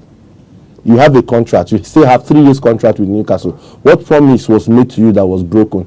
Then Newcastle in turn responded that they are not aware of any promises, that this guy is our player, he has contract with us, and we want to keep him. So what's the way forward? My brother, if Newcastle decides they can pay him for that 3 years and allow him to sit on the bench. Why is it that Isak has not submitted a transfer request? He has. After the comment? Yes, he has. He submitted the transfer request. No, I think a few weeks after Liverpool signed Hugo Ekitike. Okay. He now submitted a transfer request. I think that's even what ruptured the whole thing. And he has refused to return to training. He's not training with Newcastle. Okay. He has gone on strike. He has refused to return to training. All right, going forward. I think going forward, there has to be a conversation between Newcastle and the camp of Isak. You know, they can reach an agreement. Baba, do one more season with us. Give us time to find a replacement. Because I think the major challenge here with Newcastle is that they can't lose their best player when they don't have a replacement. Okay. So Isak by far is their best player. Of course, look at the PFA team of the year for last season. He is the number 9. Yeah. I think he's the only Newcastle that made that 11. So which tells you who he is and what his quality. So what else is happening in the transfer market as regards the EPL? Yes. I think a lot is going on. Nottingham Forest just agreed a loan deal for Douglas Luiz, who just landed in London from Juventus. Then Bournemouth is also looking out to reinforce. Arsenal performed the fastest hijack. Good. The fastest hijack in football transfer market by landing Eberechi Eze, who has already agreed personal terms with Tottenham, and Tottenham has already agreed a fee with Crystal Palace. But somehow, Arsenal came in within 2 hours or 3 hours. Has the player been in discussion with us? Yes, and not not just in discussion. I think months ago, Eberechi Eze and Arsenal agreed salary. Okay. Arsenal and Crystal Palace agreed 67.5 million, and that is why Tottenham lost out to that deal, because even with that agreement, yes, they agreed, but Arsenal did not pay. But Tottenham came with something that is lesser for both Crystal Palace and for Eberechi Eze. So Arsenal is promising is going to pay Eberechi Eze more, and Arsenal is willing to pay Crystal Palace more. So that's why the hijack was easy. So it wasn't like a fresh negotiation. And there's more prospect of winning trophies. Well, aside from that, I think Angel Di Maria one time said that if you're a player and at any point in your life you see that it's Tottenham that is your next destination, that is enough to call man of God, Baba Allah will call people to just that can be questioned. Yes, that can be questioned. Sunday, like the likes of Son, win trophy and then move on. So. Son won only that trophy. I think it was just God that wanted to settle him.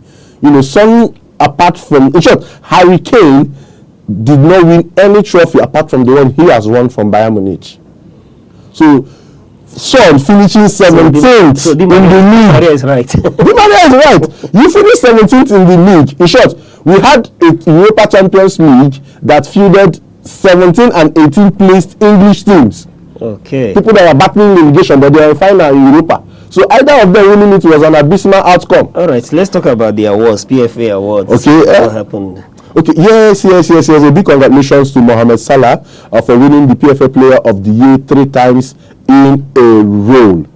Big congratulations to Mohamed Salah. Then we saw a PFA 11 that is comprised mostly of Liverpool players and Arsenal players. All right, West. I'm sorry, we've run out of time.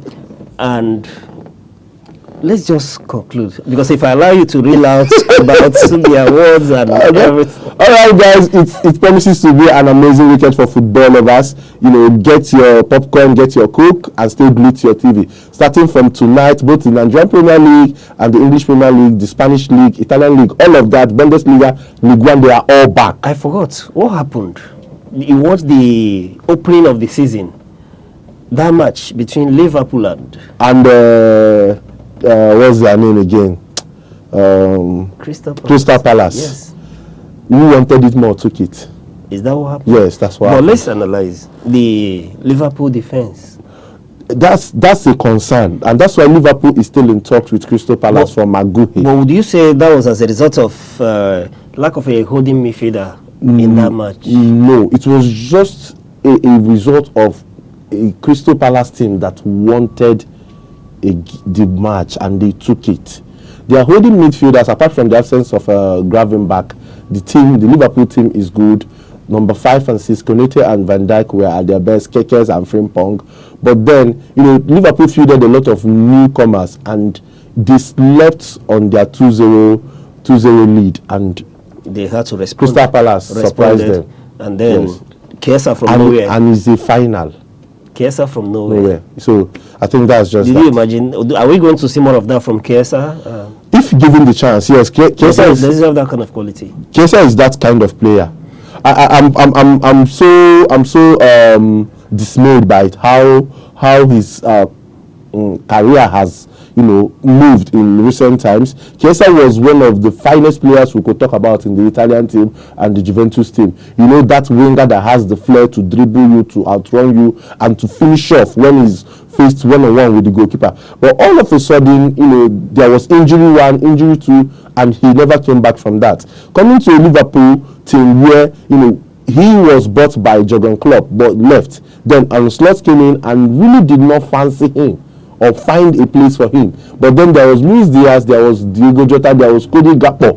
There was a whole lot of options ahead of him. So we're going to see more of him this season? Yes. All right. Ekitike. That opening goal. Okay, I think he's the boy. I think he's beginning to clear my doubts. Okay. I think he might just be a problem. Earlier in the show, I told you that I have doubts about him because of his physique and because he's coming from a Bundesliga to an English league that is very competitive. But he has shown, in these few games that he might just be something to look out for. And I'm beginning to pay attention and see what he will produce. All right. On that note, viewers, it's been a wonderful time with you. Join us same time tomorrow on Aneke TV. This is our sports update. And with me has been Mr. West. Thank you. West, thank you. Thank you, Osai. All right. We'll look forward to seeing you on our sports updates, where we'll not just give you the sports around the globe, but we'll give you a detailed analysis of each event, each match as they come. Thank you for staying with us until we come your way same time tomorrow. Bye-bye.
Welcome to Aneke TV, the heartbeat of culture, truth, and innovation.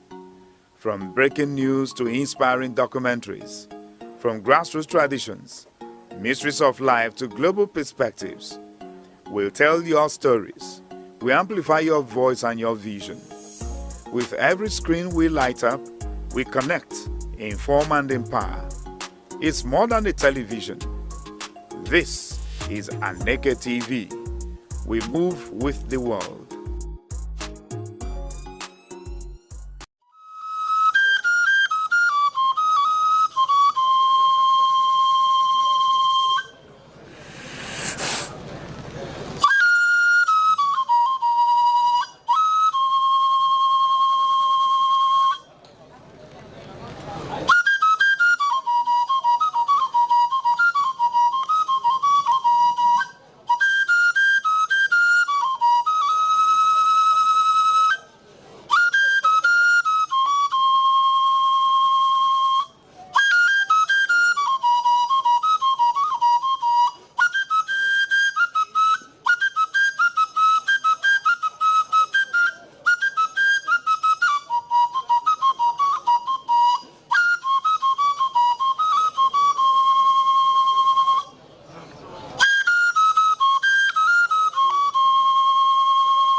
na mbụ ọja m na-asị ekekele ụwa na ọkwa ọja ekenekwa gị n'eluigwe na ala na-ekene gị n'urukpuru na kpakpando na-ekene gị n'ugwu na ndịna na-ekene gị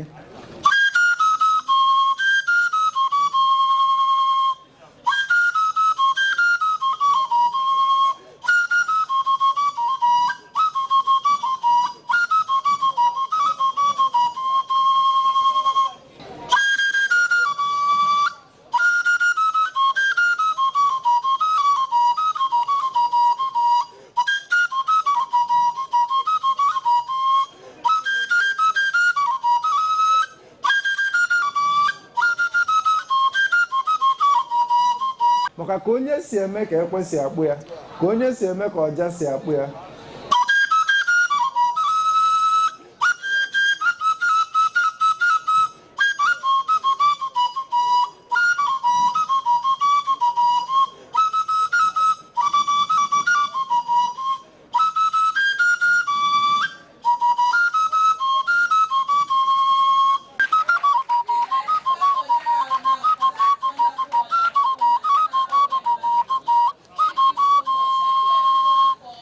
ihe a bụ Aneke TV.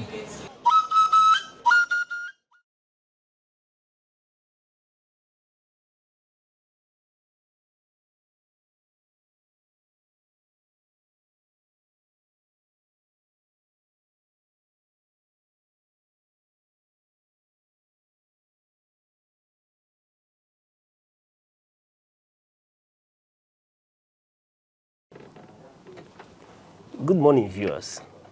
Thank you for staying with us on Aneke TV. Today, you're watching The Insight, where we bring you the heartbeat of politics. In fact, where we x-ray the heartbeat of politics, bring you the voice of the people. Here on Aneke Television, I am Uchechukwu Osai. Today, we will x-ray current issues that bedevil our society: politics, economic, cultural. With me on this program today is Comrade Kenneth Ofoma, former National Vice President of the Nigerian Union of Journalists, NUJ, Southeast Zone. Mr. Ofoma. Thank you for You're welcome. having me once again. All right. We'll go into it straight away, comrade. Very well. Let's take it from where we left it off yesterday. We were talking about Enugu State.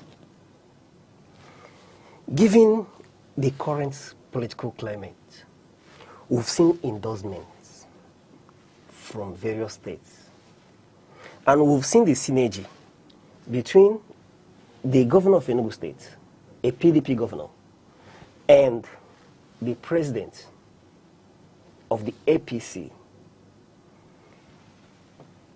Bearing that in mind, don't you think it may be difficult for the opposition APC in Enugu State to make headway in the next general election. Well, the president is the president of the Federal Republic of Nigeria. The president, of course, presently President Bola Ahmed Tinubu, is not the president of only APC states. He is the president of the 36 states and Abuja, the FCT. He can interact with any governor, irrespective of the governor's party leaning. He can go to any state and commission any project. If the governor of that state is doing well, the president can commend that person. It shows the kind of president we have. He's a liberal person who is also a progressive, a progressive-minded president who can commend something good. And when the occasion warrants, he can also admonish where necessary. And so, but he's a party man to the core. The president is a party man to the core. If you know his antecedents, from being a senator, from being two-term governor of Lagos State, before now becoming the president, he will not do anything that will undermine his party in any state. He will give the party the necessary support. He will give the party in the state their due share at the federal level. And so, like I always said, being an incumbent, if you're a governor, is a double-edged sword. If you don't do well as a governor, that incumbency will become a burden. But if you do well, you stand a chance of being assessed fairly by the people, but it won't stop the right of any other person that is interested in your position from contesting. That is democracy. At the right time, you will now see opposition parties now begin to analyze and criticize the government policies and programs, and perhaps begin to pick some loopholes, begin to look at transparency, begin to look at budgets. Most of these budgets, are they provided in the budget of the year? What is the process of awarding contracts? Are they done through the competitive bidding as required by the law? Or do you just write names of persons and tell them to come and take contracts and money? What is the quality of the projects? How did you conceive those projects, and how people oriented at those projects? All right. How will those projects impact the living standard of the people? So these are the things that will come up, and the electorate will decide after the debate. Good. You're talking about projects. How are these projects conceived? Did they pass through due process?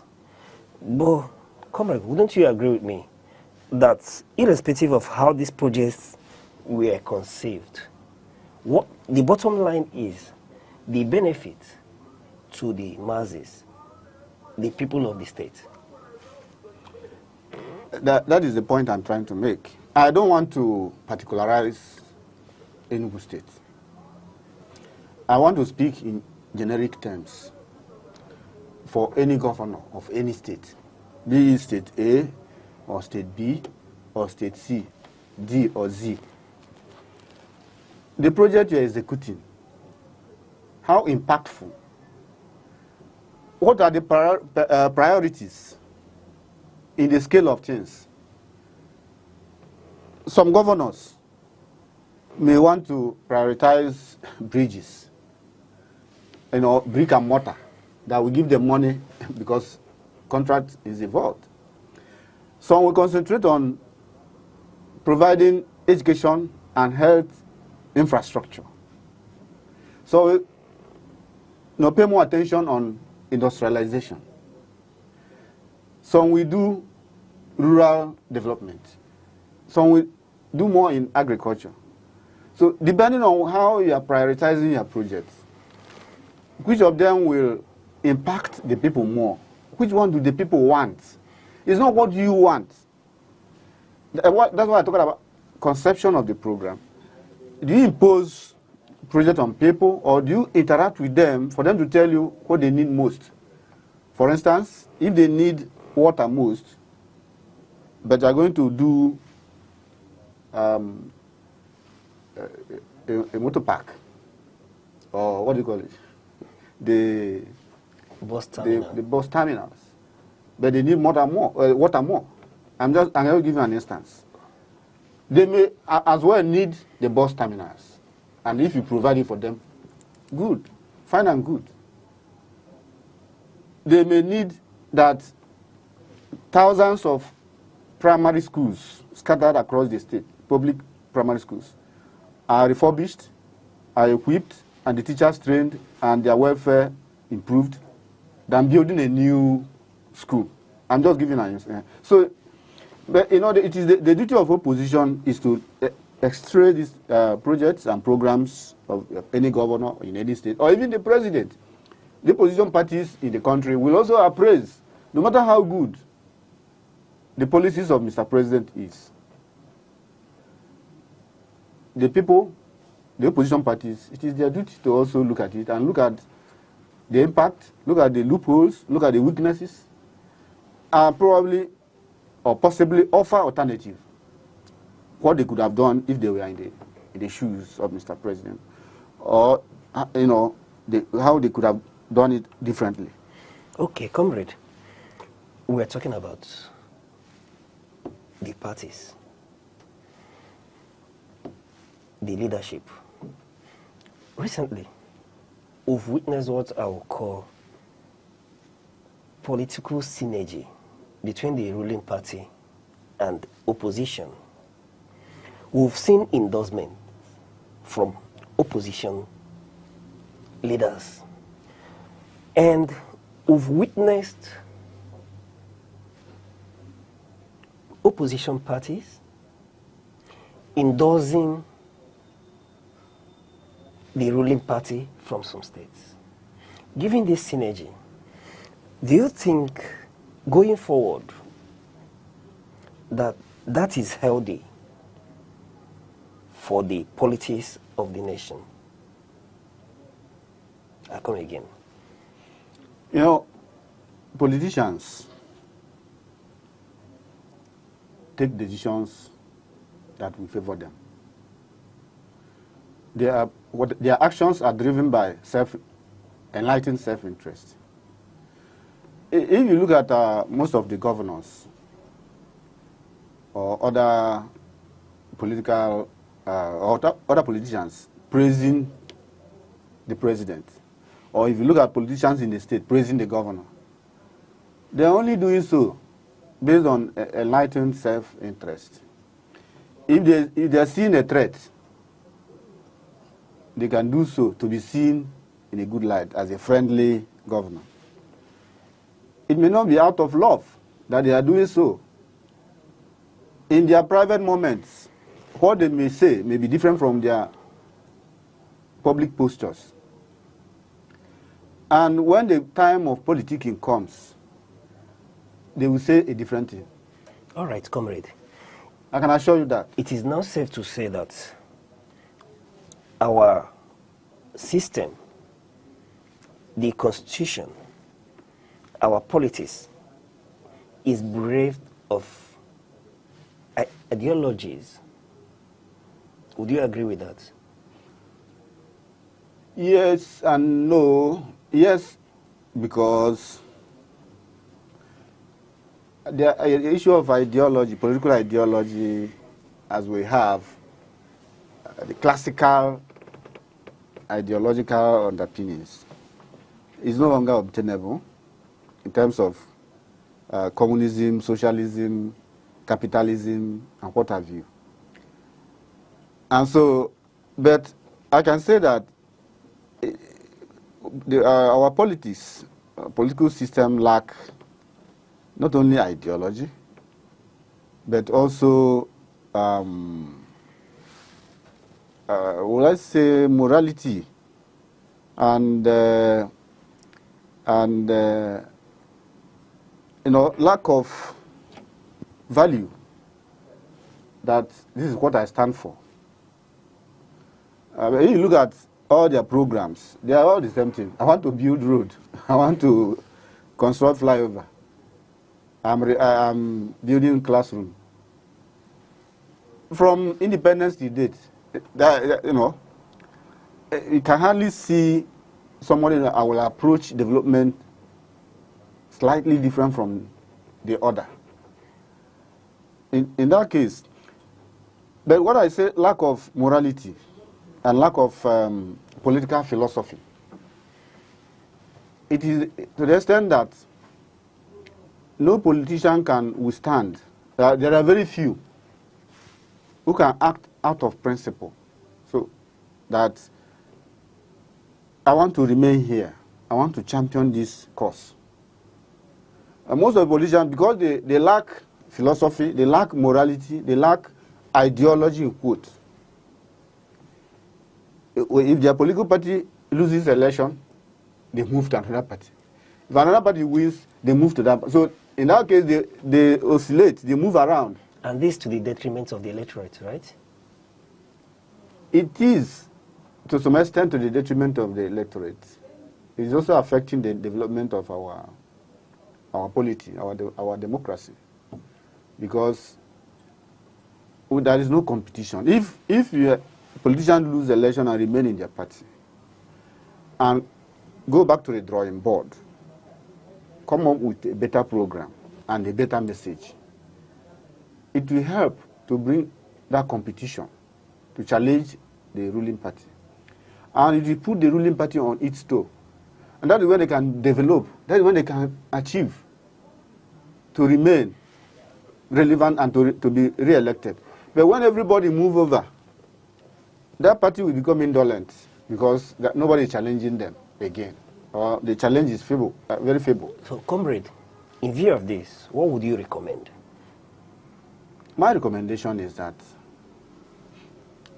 Nigerian politicians should develop that philosophy, that integrity, that morality,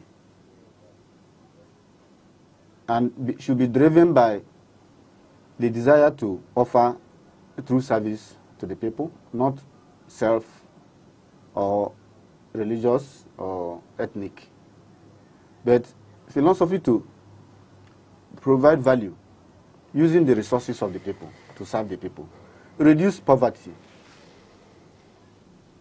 provide security, create law and order the way it is provided in the countries that they visit for holiday, improve our health system, the way it is provided in the countries that they run to each time you have a headache. We can do those things here. Transform our agricultural economy. Nigeria is blessed. We are blessed. There are countries that don't have 1/10 of what God blessed Nigeria with, due to Africa, the way Africa is blessed. We are the raw materials of the world. Japan does not have any raw material, but they develop their intellect. They create things, vehicles, automobile, data, internet, telephone, related matters. But we have everything, but we lack the brain to transform those things. That's why we are still exporting raw, unprocessed goods.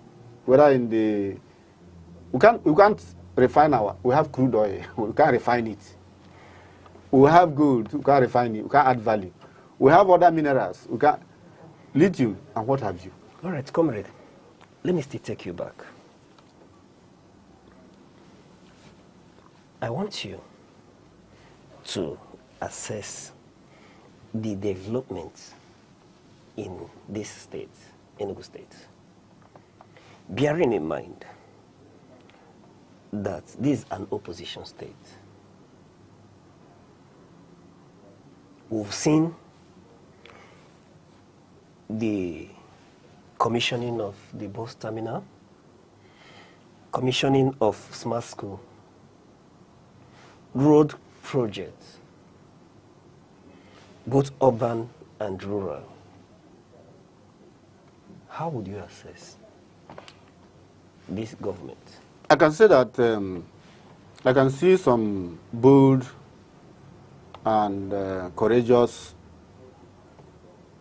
developmental strides by the governor. Bold and courageous developmental strides by the governor. What you may not easily point at when you assess some of his predecessors. I don't want to mention them. You can see the boldness. You can see the ambitious projects. But like I said, these projects should be aligned to the interest and the greatest desire of the people,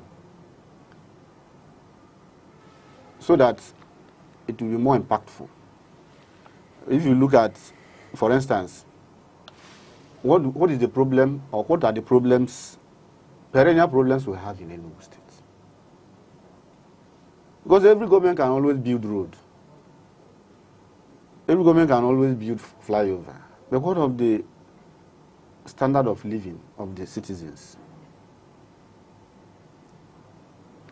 They need, of course, water has always been there, the challenge of water. So, then people want to be able to live and pay decent rent. But in Enugu today, we find it difficult to pay rent. Government should also do more on public housing. Not building housing project for the Malaysian boys, or you know what I mean. For under Michael Okpara, mass housing was not driven by profit making. It was more of a social service to provide accommodation for the people. But when people are provided accommodation at affordable rates, you have reduced a lot of burden from them.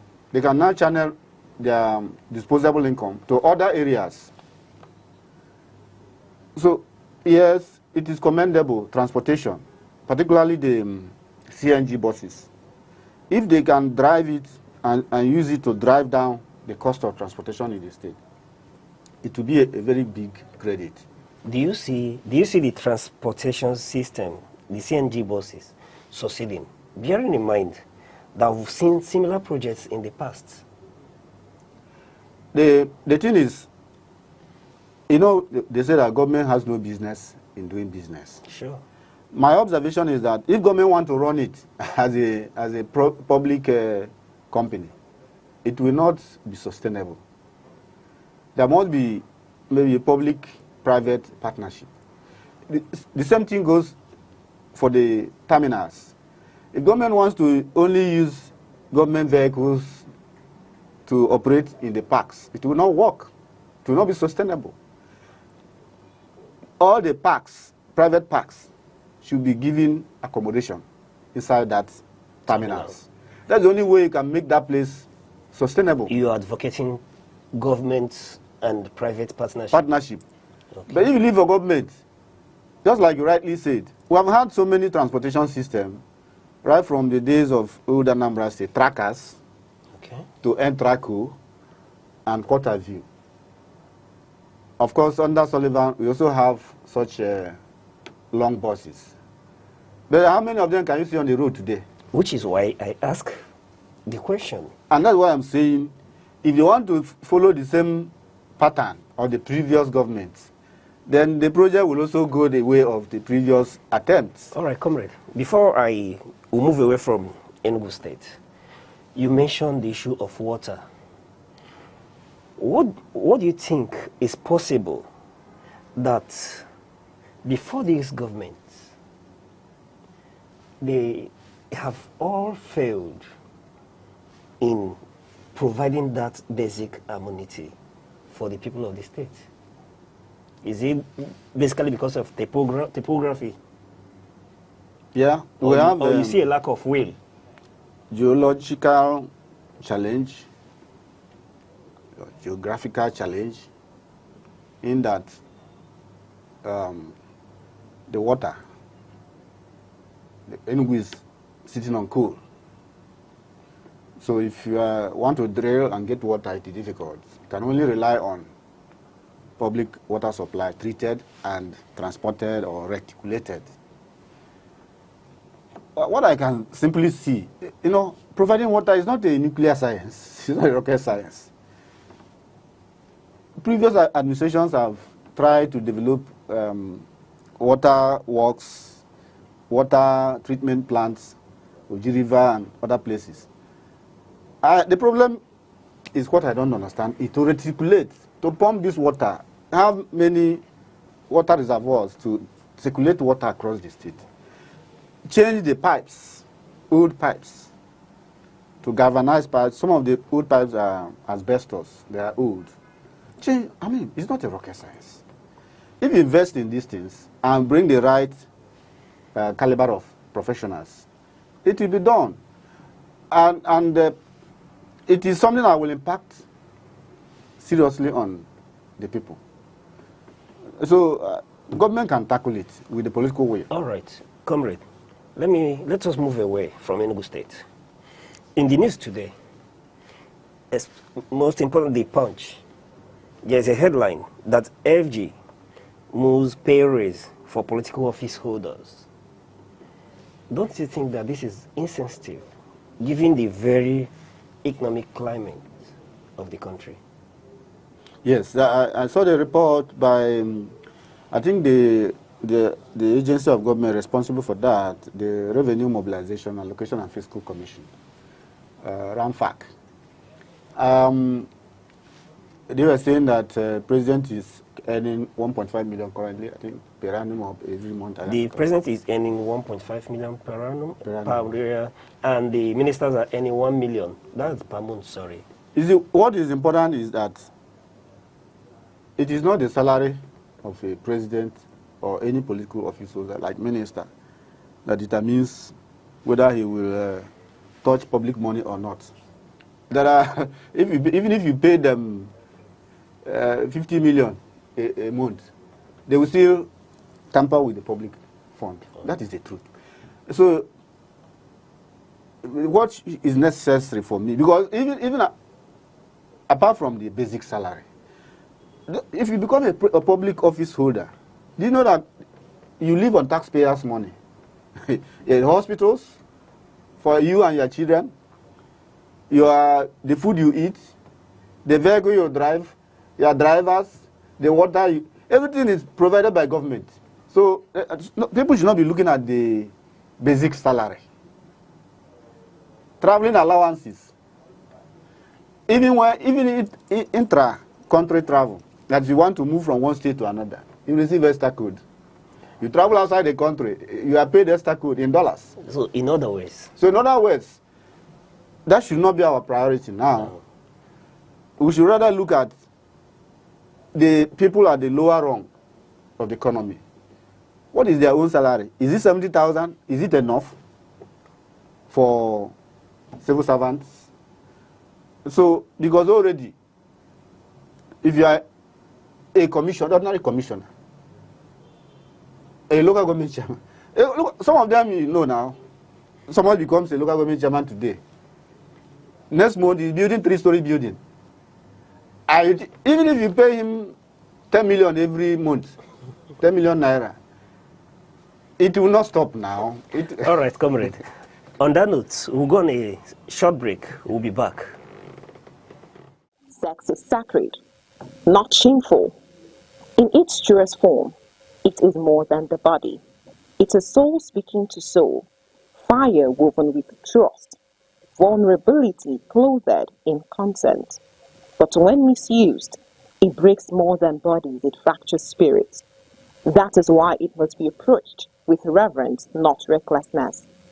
Let us teach to love before lust, connection before conquest.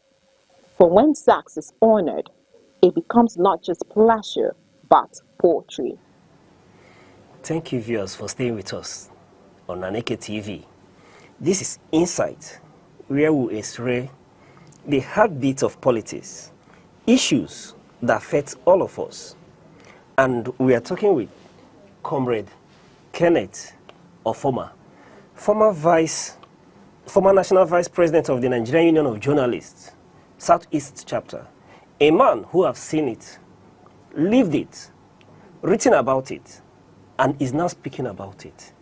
Comrade, let us move back to the headlines as well.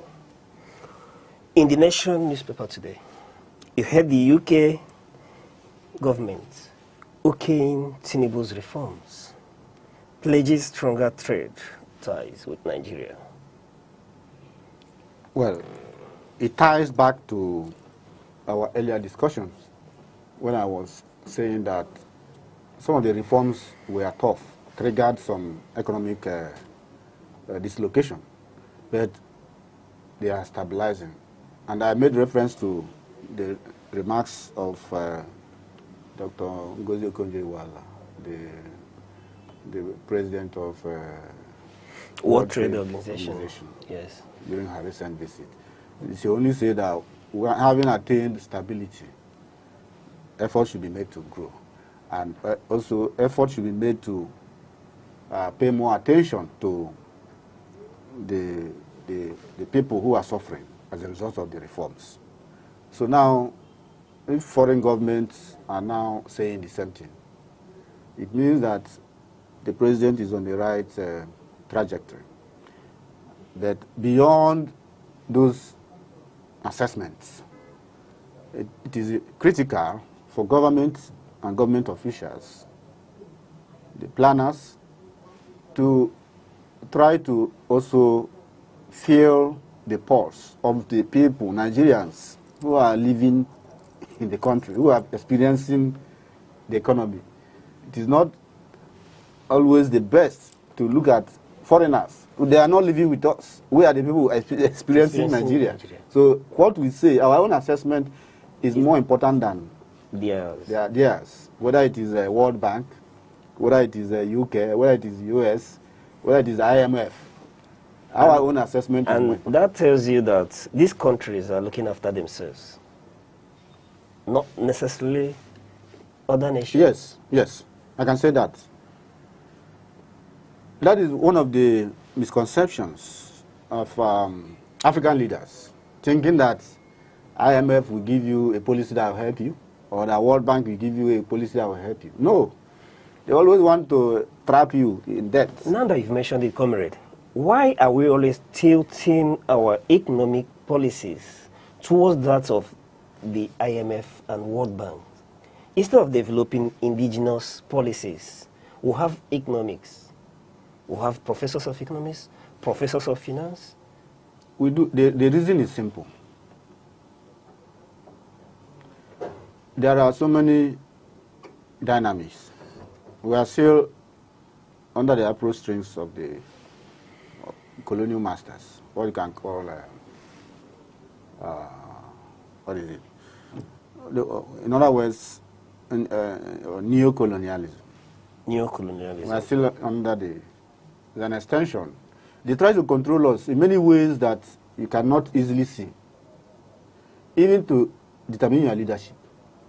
They use their organizations, secret agents, to sometimes, our leaders go there to hide their resources. Let me not say loot. And when they go there, and some of them lived there, they have their records. Sometimes they have a dossier. And when they have something negative against you, they want to prop you to go into leadership in your country.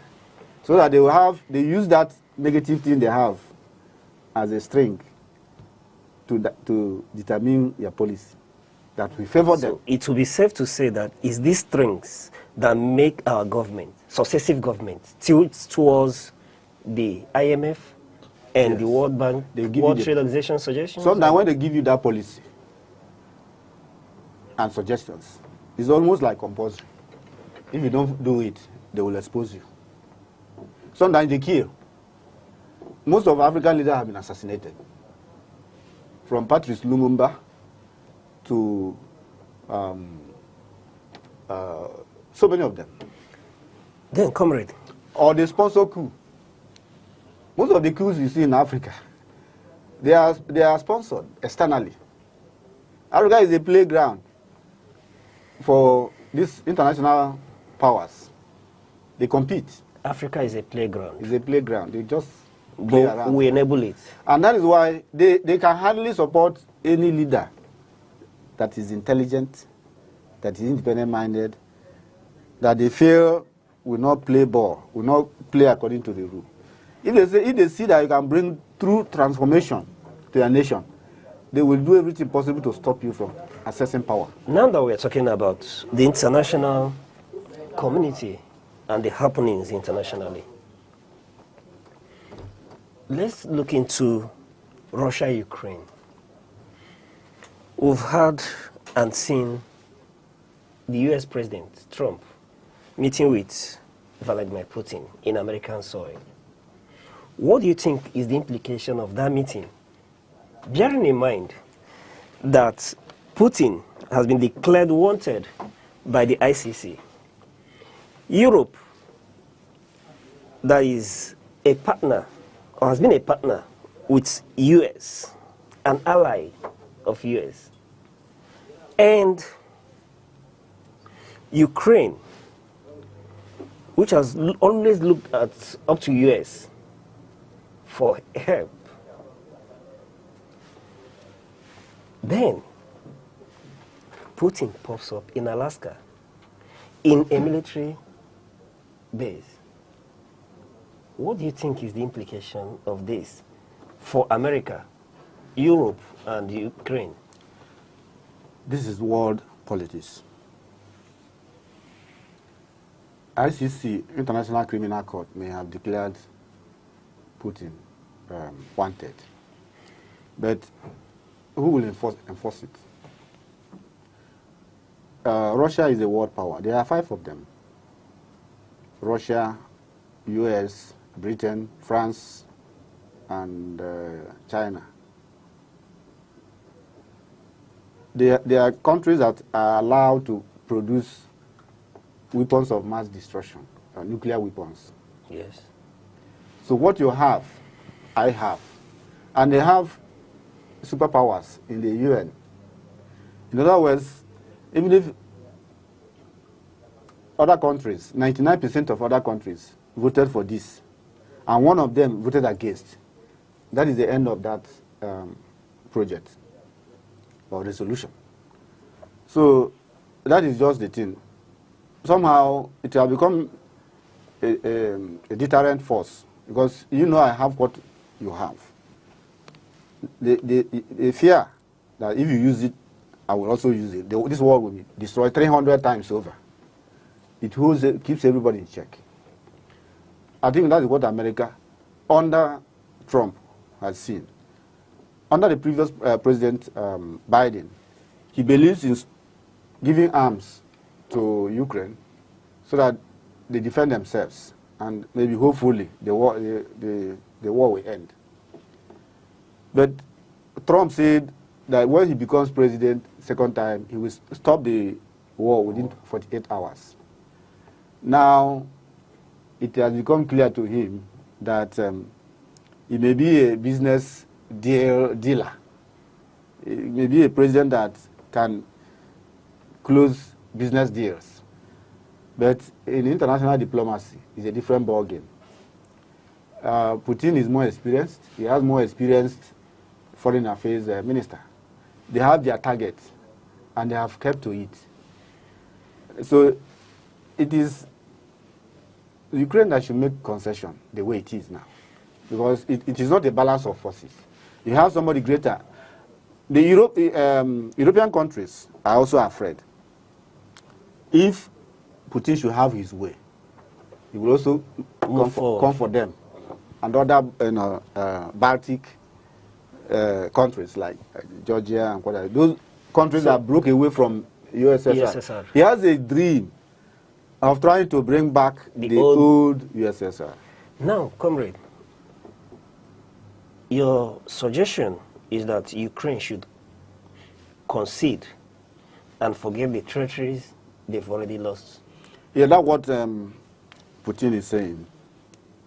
Not only that they have already taken over those places in the last 1 year or thereabouts. Beyond that they should also perish the thought of joining NATO. That is what brought the problem in the ab initio. You are our next door neighbor. You cannot be in alliance or in a group of people that are our enemies or our competitors, because they can come to your state and be spying us, and they can stay in your state or country and launch any attack, and it will be like 100% accuracy. So that is what they said no. But now they are now saying this is the condition. Renounce your desire to join NATO, North Atlantic Trade Organization, and concede these territories that we have already conquered. All right, comrade, let's bring it back home. The U.S. In the Vanguard newspaper today, we heard FG vows equal response as U.S. tightens visa rules. To bring it to perspective, U.S. has said for you to be eligible when applying for visa, you should equally avail them of your social media dealings for the sake of security. For the past 5 years? Yes, for the past 5 years. What sort of response do you think should come from Nigeria, bearing in mind that we are more dependent to these nations than they are dependent on us? That is the thing. If Nigerian Foreign Affairs Minister is saying that they are going to respond in an equal manner, for me it's just posturing, because we are more dependent on some of these developed countries than they are on us. And so it should be diplomacy and to negotiate. And it also brings me back to the issue of appointing ambassadors and high commissioners. It is very, very, very necessary. Let's look into it. To do it. Let's look into it. So that some of these negotiations, some of these things can be done, smoothened out. Comrade. Because there is no way. How many Americans want to come to Nigeria? But if thousands of Nigerians want to go to America. Yes. And those of them coming to Nigeria, they are only companies, American companies, that we ourselves will need for them to come and invest, bring their technology and expertise to help develop our resources. All right. Viewers, if you're just joining us, this is the Insight on Aneke TV, where we x-ray the heartbeat of politics, issues, current issues, news, stories that are unfolding, that impact our nation, either positively or negatively. We'll bring you expert analysis, opinion molders, and the views of your neighbors in the street. Today, we're still talking with Comrade Kenneth Ofoma, former National Vice President of Nigerian Union of Journalists, NUJ, Southeast Zone. Comrade, yes. You were talking about appointment of ambassadors. Can you infer, and as someone who has been quite disposed to the gains of the President Tinubu's administration, why he has refused to appoint ambassadors. The president themselves said, and his staff, they have said it. Because of the economic crunch, he was trying to stabilize the economy first. Like we all know, after the removal of subsidy, at the very day he was sworn in, it triggered economic upheaval in the country. And the president has to face the task of trying to stabilize. Remember, at the point the exchange rate was going to 2,000 naira a dollar before it was brought down to. Remember at the time we were buying fuel at almost 1,500 a liter before it came down.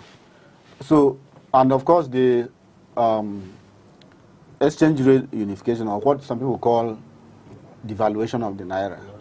So all these things impacted very seriously on our economy.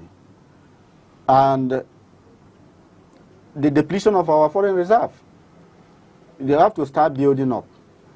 But what I'm saying is that I think for more than 2 years now, they have built up enough. Because they are now giving the states a whole lot of money. That means we have enough to throw around. We are now embarking on certain projects that we wouldn't consider critical. Like the federal government saying they are going to start building a terminal in states. What is the business of the federal government building terminals? Transport terminals. So they should now appoint ambassadors. And remember that they say that when you remove subsidy, government will save money. So we should have made enough savings in the last 2 years. So I believe we are in a better position now to fund our foreign missions. So the president should appoint them. Some of these things can be undertaken. Even it will also reduce some of the foreign trips by the president, because the ambassadors will do some of those jobs. Yes. Comrade, don't you think it's a political strategy to delay the appointments close to the 2027 election? If it is a political strategy, it is to the detriment of the nation. Okay. It is not the best strategy. Because a lot of things, we are hemorrhaging the nation, not just economically, but even our rating. As the biggest country in black world, we don't have ambassadors. We don't have high commissioners. For 2 years. It will reduce our stature and our rating and our respect in the international community. So if it is because of sacrifice the dignity, the respect, and the interest of the nation on the altar of political exigency, I don't think it's a good politics. All right. Now we're talking politics, comrade. We talked about the opposition coalition and strategy. The EFCC has been after opposition politicians. Biarnima Tamboa, former speaker, former governor of Sokoto State, and a senator. Do you think this is healthy for Nigeria? Bearing in mind that we need a viable opposition to keep these governments on their toes. Well, the allegation of government in power using EFCC and other anti-graft agencies to witch hunt the opposition, it didn't start today. That allegation was made against the former ruling party, the People's Democratic Party. And today, this allegation is coming up. It now behooves the National Assembly members, if we are not beholden to our political party and leaning, if we are patriotic and nationalistic, we should be looking at a way to tweak the law establishing some of these agencies. to make them independent of the government in power, to give them some level of independence, to operate in a neutral ground. In terms of appointment of the heads, just like Aneke, some people have recommended that the head of these agencies should be appointed by the National Council of State. You understand? Not the president. And they should be competitive. They should undergo some kind of test, and the best will be picked by the National Council of State, and things like that. Because it is difficult for you to, you know, they say who pays the piper calls the tune. It's difficult for you to appoint someone and that person will not obey your directive. It may not be open. Even sometimes you may not even give any directive, but they will be looking at your body language. So it's wrong timing. Yes, there is no statute bar for any criminal offense. Yes, anybody can be invited by EFCC. But timing is, he left office about 2 years ago, became a senator. Then you didn't arrest him or invite him until he joined a coalition of ADC. Yes. And you're not inviting them. It will look like intimidation, the perception, even if it is not. And that is what affects the credibility of most of government agencies, this kind of perception, rightly or wrongly. And also the fact that you invited somebody and the person came, they told him you are under arrest, you can't go. Considering his status, I think it can give him bail on self-recognition. Which they did. To be fair to them. After him. According to EFCC, they said he was not able to give them answer most of their questions. They invited him the next day now. To the detention. But subsequently, they granted him bail on self-recognition. This is coming from Tambuwal himself. Okay. There was no point detaining him overnight in the first place. If you have questions and he couldn't answer them in one day, you tell him to come back the next day, 9 o'clock, 10 o'clock, as the case may be. Even if it takes 1 week, you keep coming. He's a senator. He cannot run away. He cannot jump bail. You know where to find him, National Assembly. So these are the things I'm saying that may give the wrong perception and impression. So it may not be so, you know. And again, the fact that there are also governors who are also under EFCC investigation, former governors. But once they become a member of the ruling party, nobody talks anything about their own cases. We have, for instance, the president of the Senate, and many of them. Comrade, we are told that once you join APC, your sins are forgiven. Well, the man that statement was credited to, Adam Soshomole, has denied that was not what he said, but it has stuck. You know, one may tend to think that the coalition or the opposition are right, given the fact that they have equally pointed out that former deputy speaker and governor of Imo State, Emeka Ihedioha, is equally under investigation for the office he left long ago, having spent just 7 months in office.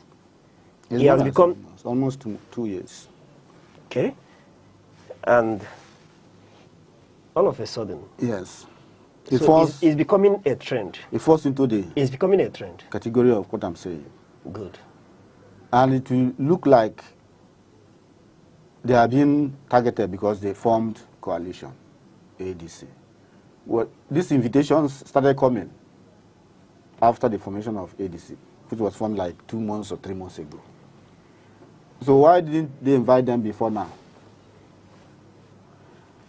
They have the constitutional right to invite anybody or investigate anybody. They can even investigate a sitting governor. The only thing is that he has immunity. You cannot prosecute him now. But you can investigate him and keep the file. When he leaves office, you invite him. If he warrants prosecution, you prosecute. But why now? That is what, it gives the wrong impression, about political intimidation. So the EFCC should be very careful not to be cast in that light. If they have good reasons to invite anybody, they should do that quickly, not when that person is seen to be in opposition or actively criticizing the government in power. And how many of the other governors on the other side or former governors on the other side are also being invited equally? Even those that were invited in the past, what has come out of it in terms of diligence prosecution? These are and the duty, the responsibility of EFCC is not fighting corruption. It is to prevent corruption. What effort are they making? To prevent corruption. To prevent corruption, not coming after the fact. How do you prevent corruption? You prevent corruption by looking at the guidelines, spending. There are guidelines provided. For instance, I mentioned award of contracts. I mentioned that there is a law guiding procurement. Due process. Due process. If they didn't follow it, it's already a red light. You don't wait until money is stolen. But most of these leaders, you discover that at this point in time, are under immunity, and there's little you can do. No, like I said, you can prosecute the commissioners.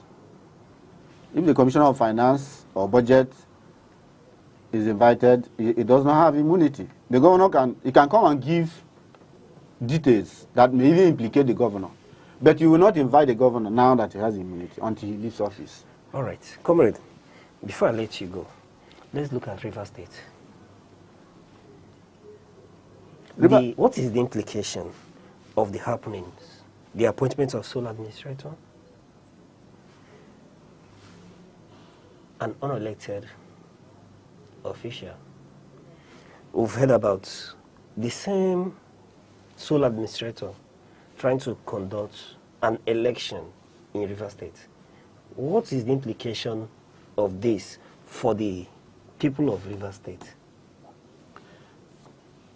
What is happening in River? By next month, September, it will be 6 months. So I think we have gone past the stage of saying, is it good to declare a state of emergency and suspend the governor, or is it not good, is it constitutional, or is it unconstitutional? And whatever activities the sole administrator will undertake, they can all be challenged in court, and there are many court cases. Even the declaration of a state of emergency and the suspension of the governor is also under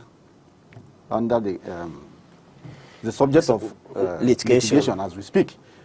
However, I want to ask the Nigerian judiciary, why is it that when such critical and sensitive matters come, they will not expedite action in adjudicating such matters? A very important constitutional matter. How many months now? 6 months. They have not given a date, Supreme Court, to decide whether the National Assembly can confirm a declaration of a state emergency through a voice vote or whether two-thirds. And how do you determine two-thirds? I don't know why they don't want to give up, because we need these things to develop our jurisprudence. But then, however, by next month, he is supposed to be, because they say 6 months in the first instance. If the president extends it again, of course, again, it will also impact negatively or positively on his administration. To go down the history, the kind of administration is giving Nigerians. I mean, before I ask you if it is right or wrong for the sole administrator to conduct election in River State, let me ask, why has it been difficult for the judiciary, the Supreme Court, to give us an expedited hearing on these issues of declaring state of emergency? That's what I'm as confused as any other person. Why they don't want to? If you go to Kenya, constitutional matters that go to the highest court, even electoral matters. Last time they had the election, within 24 hours they decided on who should be the president to fix date and determine this very important constitutional matter. But we're not seeing it coming.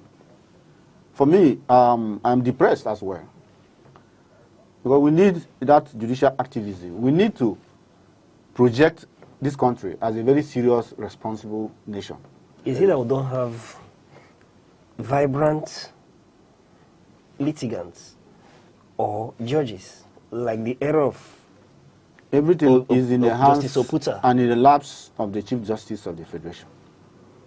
Chief Justice of the Federation. It's not the lawyers. Lawyers who is an appointee? No, well, she is not in the strict sense. Yes, someone has to recommend before she's appointed. National Judicial Commission, sometimes based on tenure, seniority. But all right, comrade. That is the problem we have. Comrade.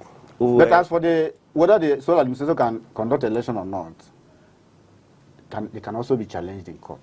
All right.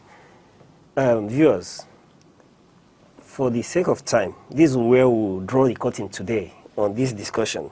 We've been talking with Comrade Kenneth Ofoma, former National Vice President of NUG, Nigerian Union of Journalists, Southeast Chapter, a man who has lived it, written about it, and is now speaking about it. Comrade, it's been a pleasure speaking with you. My pleasure once again. Viewers, your views are very important to us. You are part of this discussion. Let us know what you feel about these issues or other issues you feel we should discuss on The Insight. Reach us with the hashtag The Insight at Aneke TV on our social handles: Instagram, Facebook, X, TikTok, and YouTube. And thank you for staying with us today until we come your way next time, where we'll bring you the heartbeat of politics.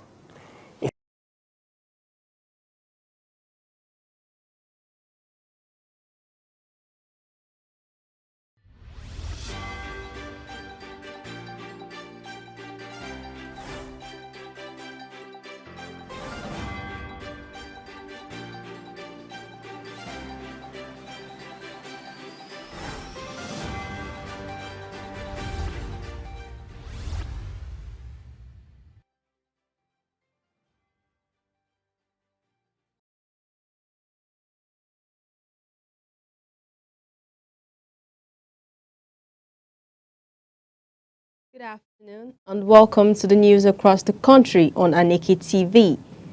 First, the headlines.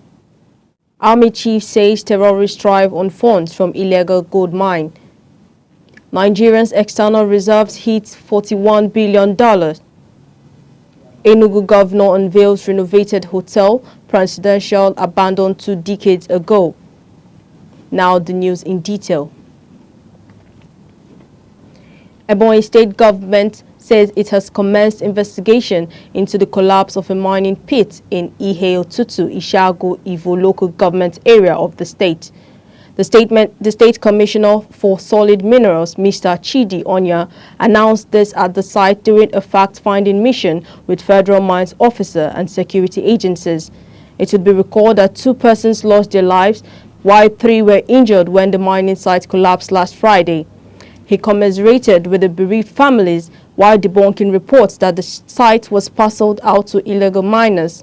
The commissioner urged the public not to worsen the grief of families with false claims, emphasizing that the state does not encourage illegal mining and fully respects licenses issued by the federal government. Moving ahead, President Bola Tinubu last night left Yokohama Japan for Brazil, where he will begin a state visit this Sunday. In a statement by his senior special advisor on information and strategy, Bayo Onanuga, the president would make a stopover in Los Angeles before proceeding to Brasilia, the Brazilian capital. The trip to Brazil marks the second leg of Tinubu's two-nation tour, which began with his departure from Abuja on August 15. The statement said that the president, on his way to Japan, had a brief stop in Dubai, United Arab Emirates, before arriving in Yokohama on the morning of August 18. While in Japan, the president took part in the 9th Tokyo International Conference on African Development, TICAD 9, where he attended both the opening and plenary sessions on August 20. Tinubu also held a series of bilateral meetings with Japanese government officials, business leaders, and development partners aimed at strengthening ties between Nigeria and Japan. The Nigerian leader also highlighted the country's economic reform agenda and to seek greater Japanese investment in infrastructure, technology, and renewable energy. Now over to security. Chief of Defense Staff General Christopher Musa has revealed that the terrorists use funds from illegally mined gold to sustain their operations. Speaking on a national television program yesterday, he explained that it was difficult to immediately expose or prosecute terror financiers from within because of their complex networks and international connections. General Musa also spoke on the capturing of Ansaru terror leaders, the current security situation in the southeast and southern Kaduna, and oil theft in the Niger State. Also, the Chief of Defense Staff General Christopher Musa has linked the recent surge in killings across the country to be built up to the 2027 general election. Speaking on a national television program yesterday, General Musa said the rising wave of insecurity compared to last year could not be divorced from political activities ahead of the polls. Moving ahead, the Rivers State Police Command says its operatives have arrested 6 policemen seen in a viral video brutalizing a man in a location on the outskirts of Port Harcourt, the capital. The spokesperson for the command, Grace Inrege Koko, announced this in Port Harcourt. In the video seen, the man was seen with blood dripping from his head to his face and down to his clothes. The man said the police waved him to a stop and demanded his car's tinted permit, but he replied that he had tried to renew it at the relevant agency but has experiencing delays. Moving on, 4 suspects arrested by the Anambra State Police Command for their involvement in separate cases of defilement were yesterday arraigned before the Children, Sexual and Gender-Based Violence Court sitting in Awka, the state capital. The spokesman for Anambra State Police, SP Tochukwu Ikenga, in a statement said the suspects were arraigned and subsequently remanded at the correctional center pending further court proceedings. He assured the public of the command's unwavering commitment to the protection of children and other vulnerable persons in the state, while also warning all offenders that such acts would not go unpunished. In the meantime, a federal high court in Lagos has convicted and sentenced a businessman, Uyosa Omerigi, to a year imprisonment for unlawful exportation of 3.60 kilograms of tramadol and 400 kilograms of rofinol. Justice Dende Diolu handed down the sentence after Omerigi pleaded guilty to 2 counts of unlawful exportation of the prohibited drugs filed against him by the National Drug Law Enforcement Agency, NDLEA. The NDLEA Prosecution Counsel, Mr. Abu Ibrahim, told the court that the convict was arrested on July 16, 2025 at the Tarmac Baggage Hall basement of the Murtala Mohammed International Airport, Ikeja, Lagos. He told the court that Omerigi was found with 3.60 kilograms of tramadol, a narcotic analgesic, and 400 grams of rofinol, a psychotropic substance which he intends to export to Pakistan. Also, The Economic and Financial Crimes Commission (EFCC), in collaboration with the Nigerian Immigration Service, has deported 93 foreign nationals convicted of cyber terrorism and internet fraud.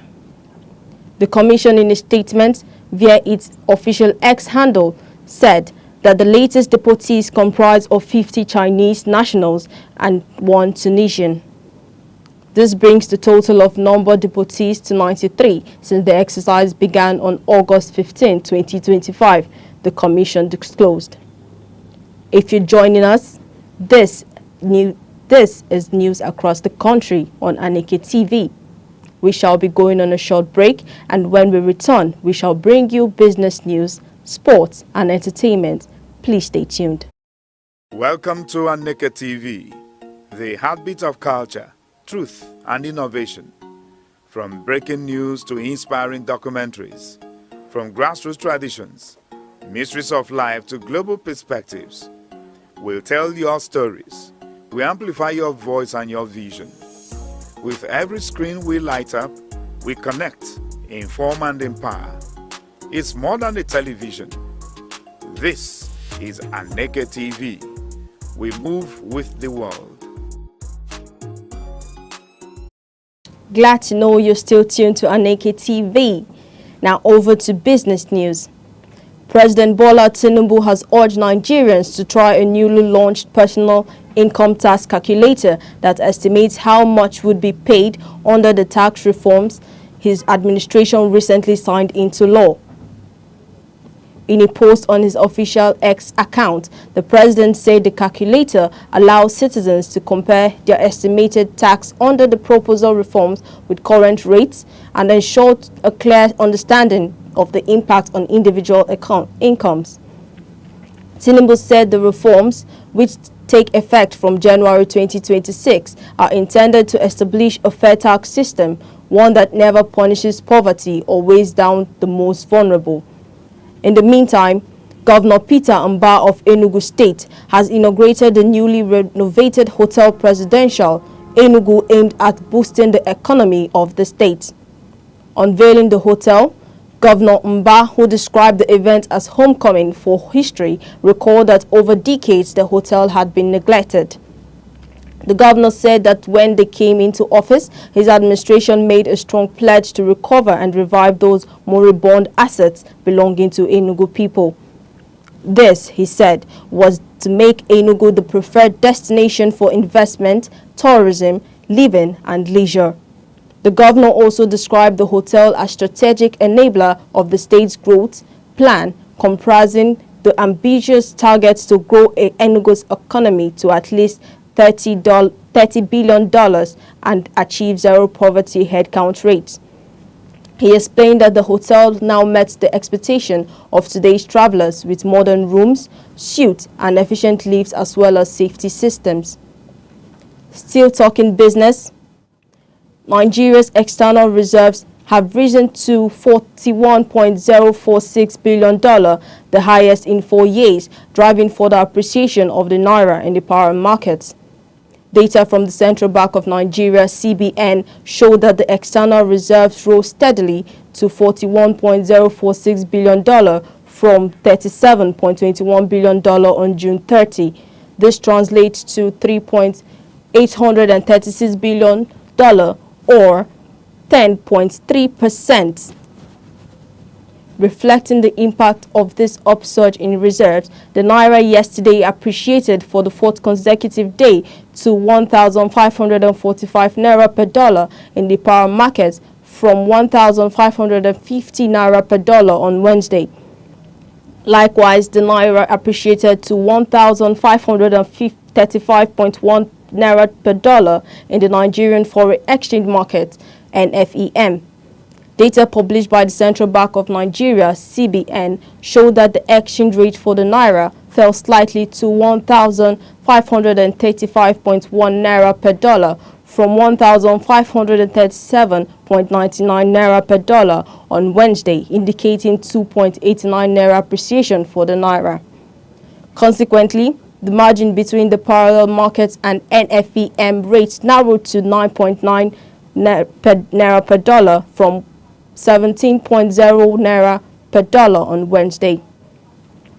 The federal government, through the Nigerian Upstream Petroleum Regulatory Commission, has declared that the country is firmly on course to ramp up crude oil output to 2.5 million barrels per day by 2026, following its strategy to unlock deep water potentials, revive dormant fields, and accelerate approvals for new projects. It also announced the completion of a case-by-case review of the marginal fields licensing that are due for renewal. The chief executive of NUPRC, Benga Komolafe, stated this in Abuja while delivering his goodwill message at the 2025 Pengassan Energy and Labour Summit on the theme Building a Resilient Oil and Gas Sector in Nigeria, Advancing ESG investment and incremental production. Also on business, the Nigerian Customs Service Tinkan Island Port Command has achieved a remarkable feat by collecting 16.4 billion naira in revenue on August 19, 2025 through the effective deployment of the Unified Custom Management System, BODOGU. This milestone is a statement to the efficiency, transparency, and responsiveness of the system in streamlining port operations. According to a statement by the Public Relations Office of the Command, Mr. Oscar Ivara, the achievement is a result of the Command's commitment to leveraging technology to enhance revenue collection and trade facilitation. The Custom Area Controller in charge of the command, Mr. Frank Aneke, attributed the success to the BODOGU system, which has improved the ability of licensed customs agents and stakeholders to access payment platforms and complete cargo clearance process in real time.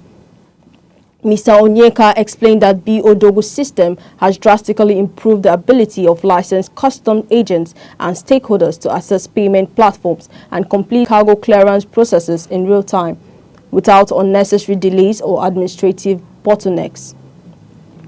Moving over to sports. Nigerian boxing sensation Elizabeth Oshoba has expressed disappointment after her scheduled featherweight bout against American Melissa Parker was cancelled. The undefeated WBC silver and IBO international featherweight champion was set to face Parker 6-3-1 2 KOs on Friday night in Orlando, Florida, in what was expected to be a crucial step in her quest for world title unification. Taking to Instagram to announce the cancellation, Oshoba wrote, "Hi everyone, just wanted to let you know my fight schedule for Friday night has been cancelled due to circumstances beyond my control. Of course, I'm disappointed after all the hard work in camp and was ready to put on a show, but I know everything happens for a reason." The 25-year-old Ogun State-born fighter, who boasts a perfect 9-0 record, was 5 knockouts, maintained a philosophical outlook despite the setback. Now moving over to entertainment. Nigerian Afrobeat superstar David Adedeji Adeleke, popularly known as Davido, and his wife Chioma Rowland Adeleke have been spotlighted by global fashion magazine Vogue, which featured their high-profile white wedding in Miami, United States. The magazine, which rarely features Nigerians, published the story on August 21, 2025, and Davido shared it on his X shortly after. According to Vogue, in its feature titled Inside Davido and Chioma's Adeleke Lagos to Miami wedding in Wynwood, the couple exchanged vows before about 1,500 guests at Manor Wynwood on August 10, 2025. The ceremony blended opulence with Nigerian traditions, featuring a floral arch, a dramatic entrance, and a star-studded guest list. Chioma stormed in a custom Alonuko gown, while Davido wore a Tom Ford suit. The reception carried a Havana theme with live performances, extravagant decor, and entertainment that ran late into the night. To end the news across the country, here are the main points. President Bola Tinubu last night left Yokohama Japan for Brazil, where he will begin a state visit this Sunday. The Chief of Defense Staff General Christopher Musa has revealed that terrorists use funds from illegally mined gold to sustain their operators. We also told you that Nigeria's external reserves have risen to $41.046 billion, the highest in 4 years, driving further appreciation of the naira in the power markets. That was the news. For breaking news, eyewitness reports, please call 070-3043-7110 or visit our social media handles on Facebook, X, Instagram, TikTok, YouTube, all at Aneke TV. I'm Deborah Mwakoba. Thank you for joining us.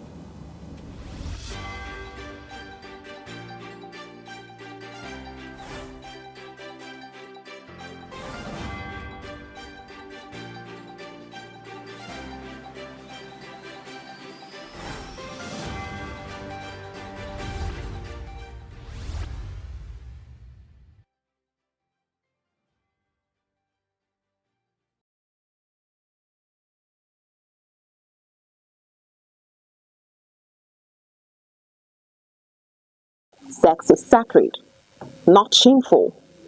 In its truest form, it is more than the body. It is soul speaking to soul, fire woven with trust, vulnerability clothed in consent. But when misused, it breaks more than bodies, it fractures spirits. That is why it must be approached with reverence, not recklessness. Let us teach to love before lust, connection before conquest. For when sex is honored, it becomes not just pleasure, but poetry. Sex is sacred, not shameful. In its truest form, it is more than the body. It is soul speaking to soul, fire woven with trust, vulnerability clothed in consent. But when misused, it breaks more than bodies, it fractures spirits. That is why it must be approached with reverence, not recklessness. Let us teach to love before lust, connection before conquest. For when sex is honored, it becomes not just pleasure, but poetry.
Welcome to Aneke TV, the heartbeat of culture, truth, and innovation. From breaking news to inspiring documentaries, from grassroots traditions, mysteries of life to global perspectives, we'll tell your stories. We amplify your voice and your vision. With every screen we light up, we connect, inform, and empower. It's more than a television. This is Aneke TV. We move with the world.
na mbụ ọja m na-asị ekekele ụwa na ọkwa ọja ekenekwa gị n'eluigwe na ala na-ekene gị n'urukpuru na kpakpando na-ekene gị n'ugwu na ndịna na-ekene gị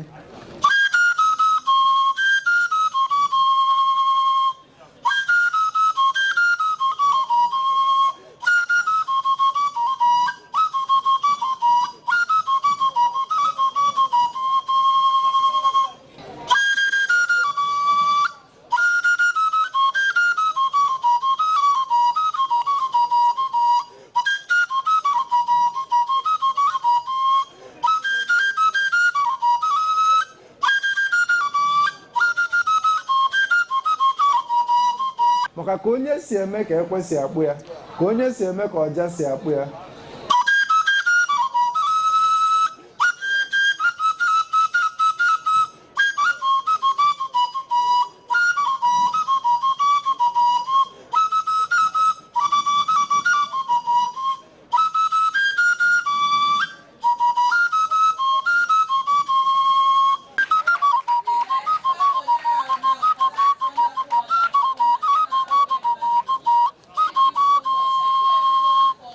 ihe a bụ Aneke TV.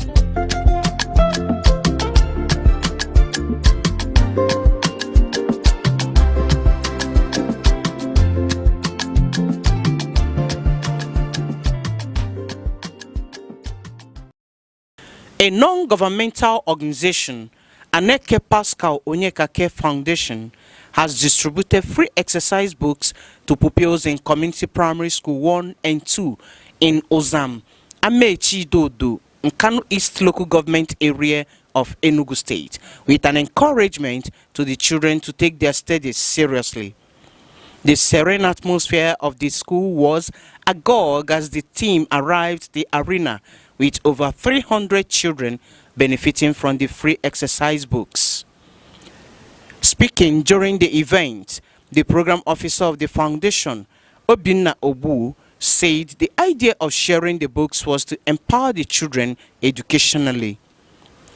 According to him, the foundation has put in place all the necessary measures to support the development of education in the area. He said the foundation had visited and donated books to some other schools in Enugu South, Nkanu East, and Nkanu West local government areas. We are here, which is part of our ongoing project, which cut across distribution of educational materials to pupils of rural schools located in rural communities. So we've covered other local governments. So this another local government, another school under Nkanu East, which we've covered today. And I think our come here was successful, though the rain tried to disrupt, but to God be the glory, the aim of come here was achieved at the end of the day. As they are shared too. Sure, it will be useful to them, and it's obvious on the way they countenance and their expression of joy and the collection. As books, it will help them to do their homework, assignment, and classwork, and then take their learning serious. Sarah Obase, Chimereme. Thank you for giving us. We are happy. I want to say you people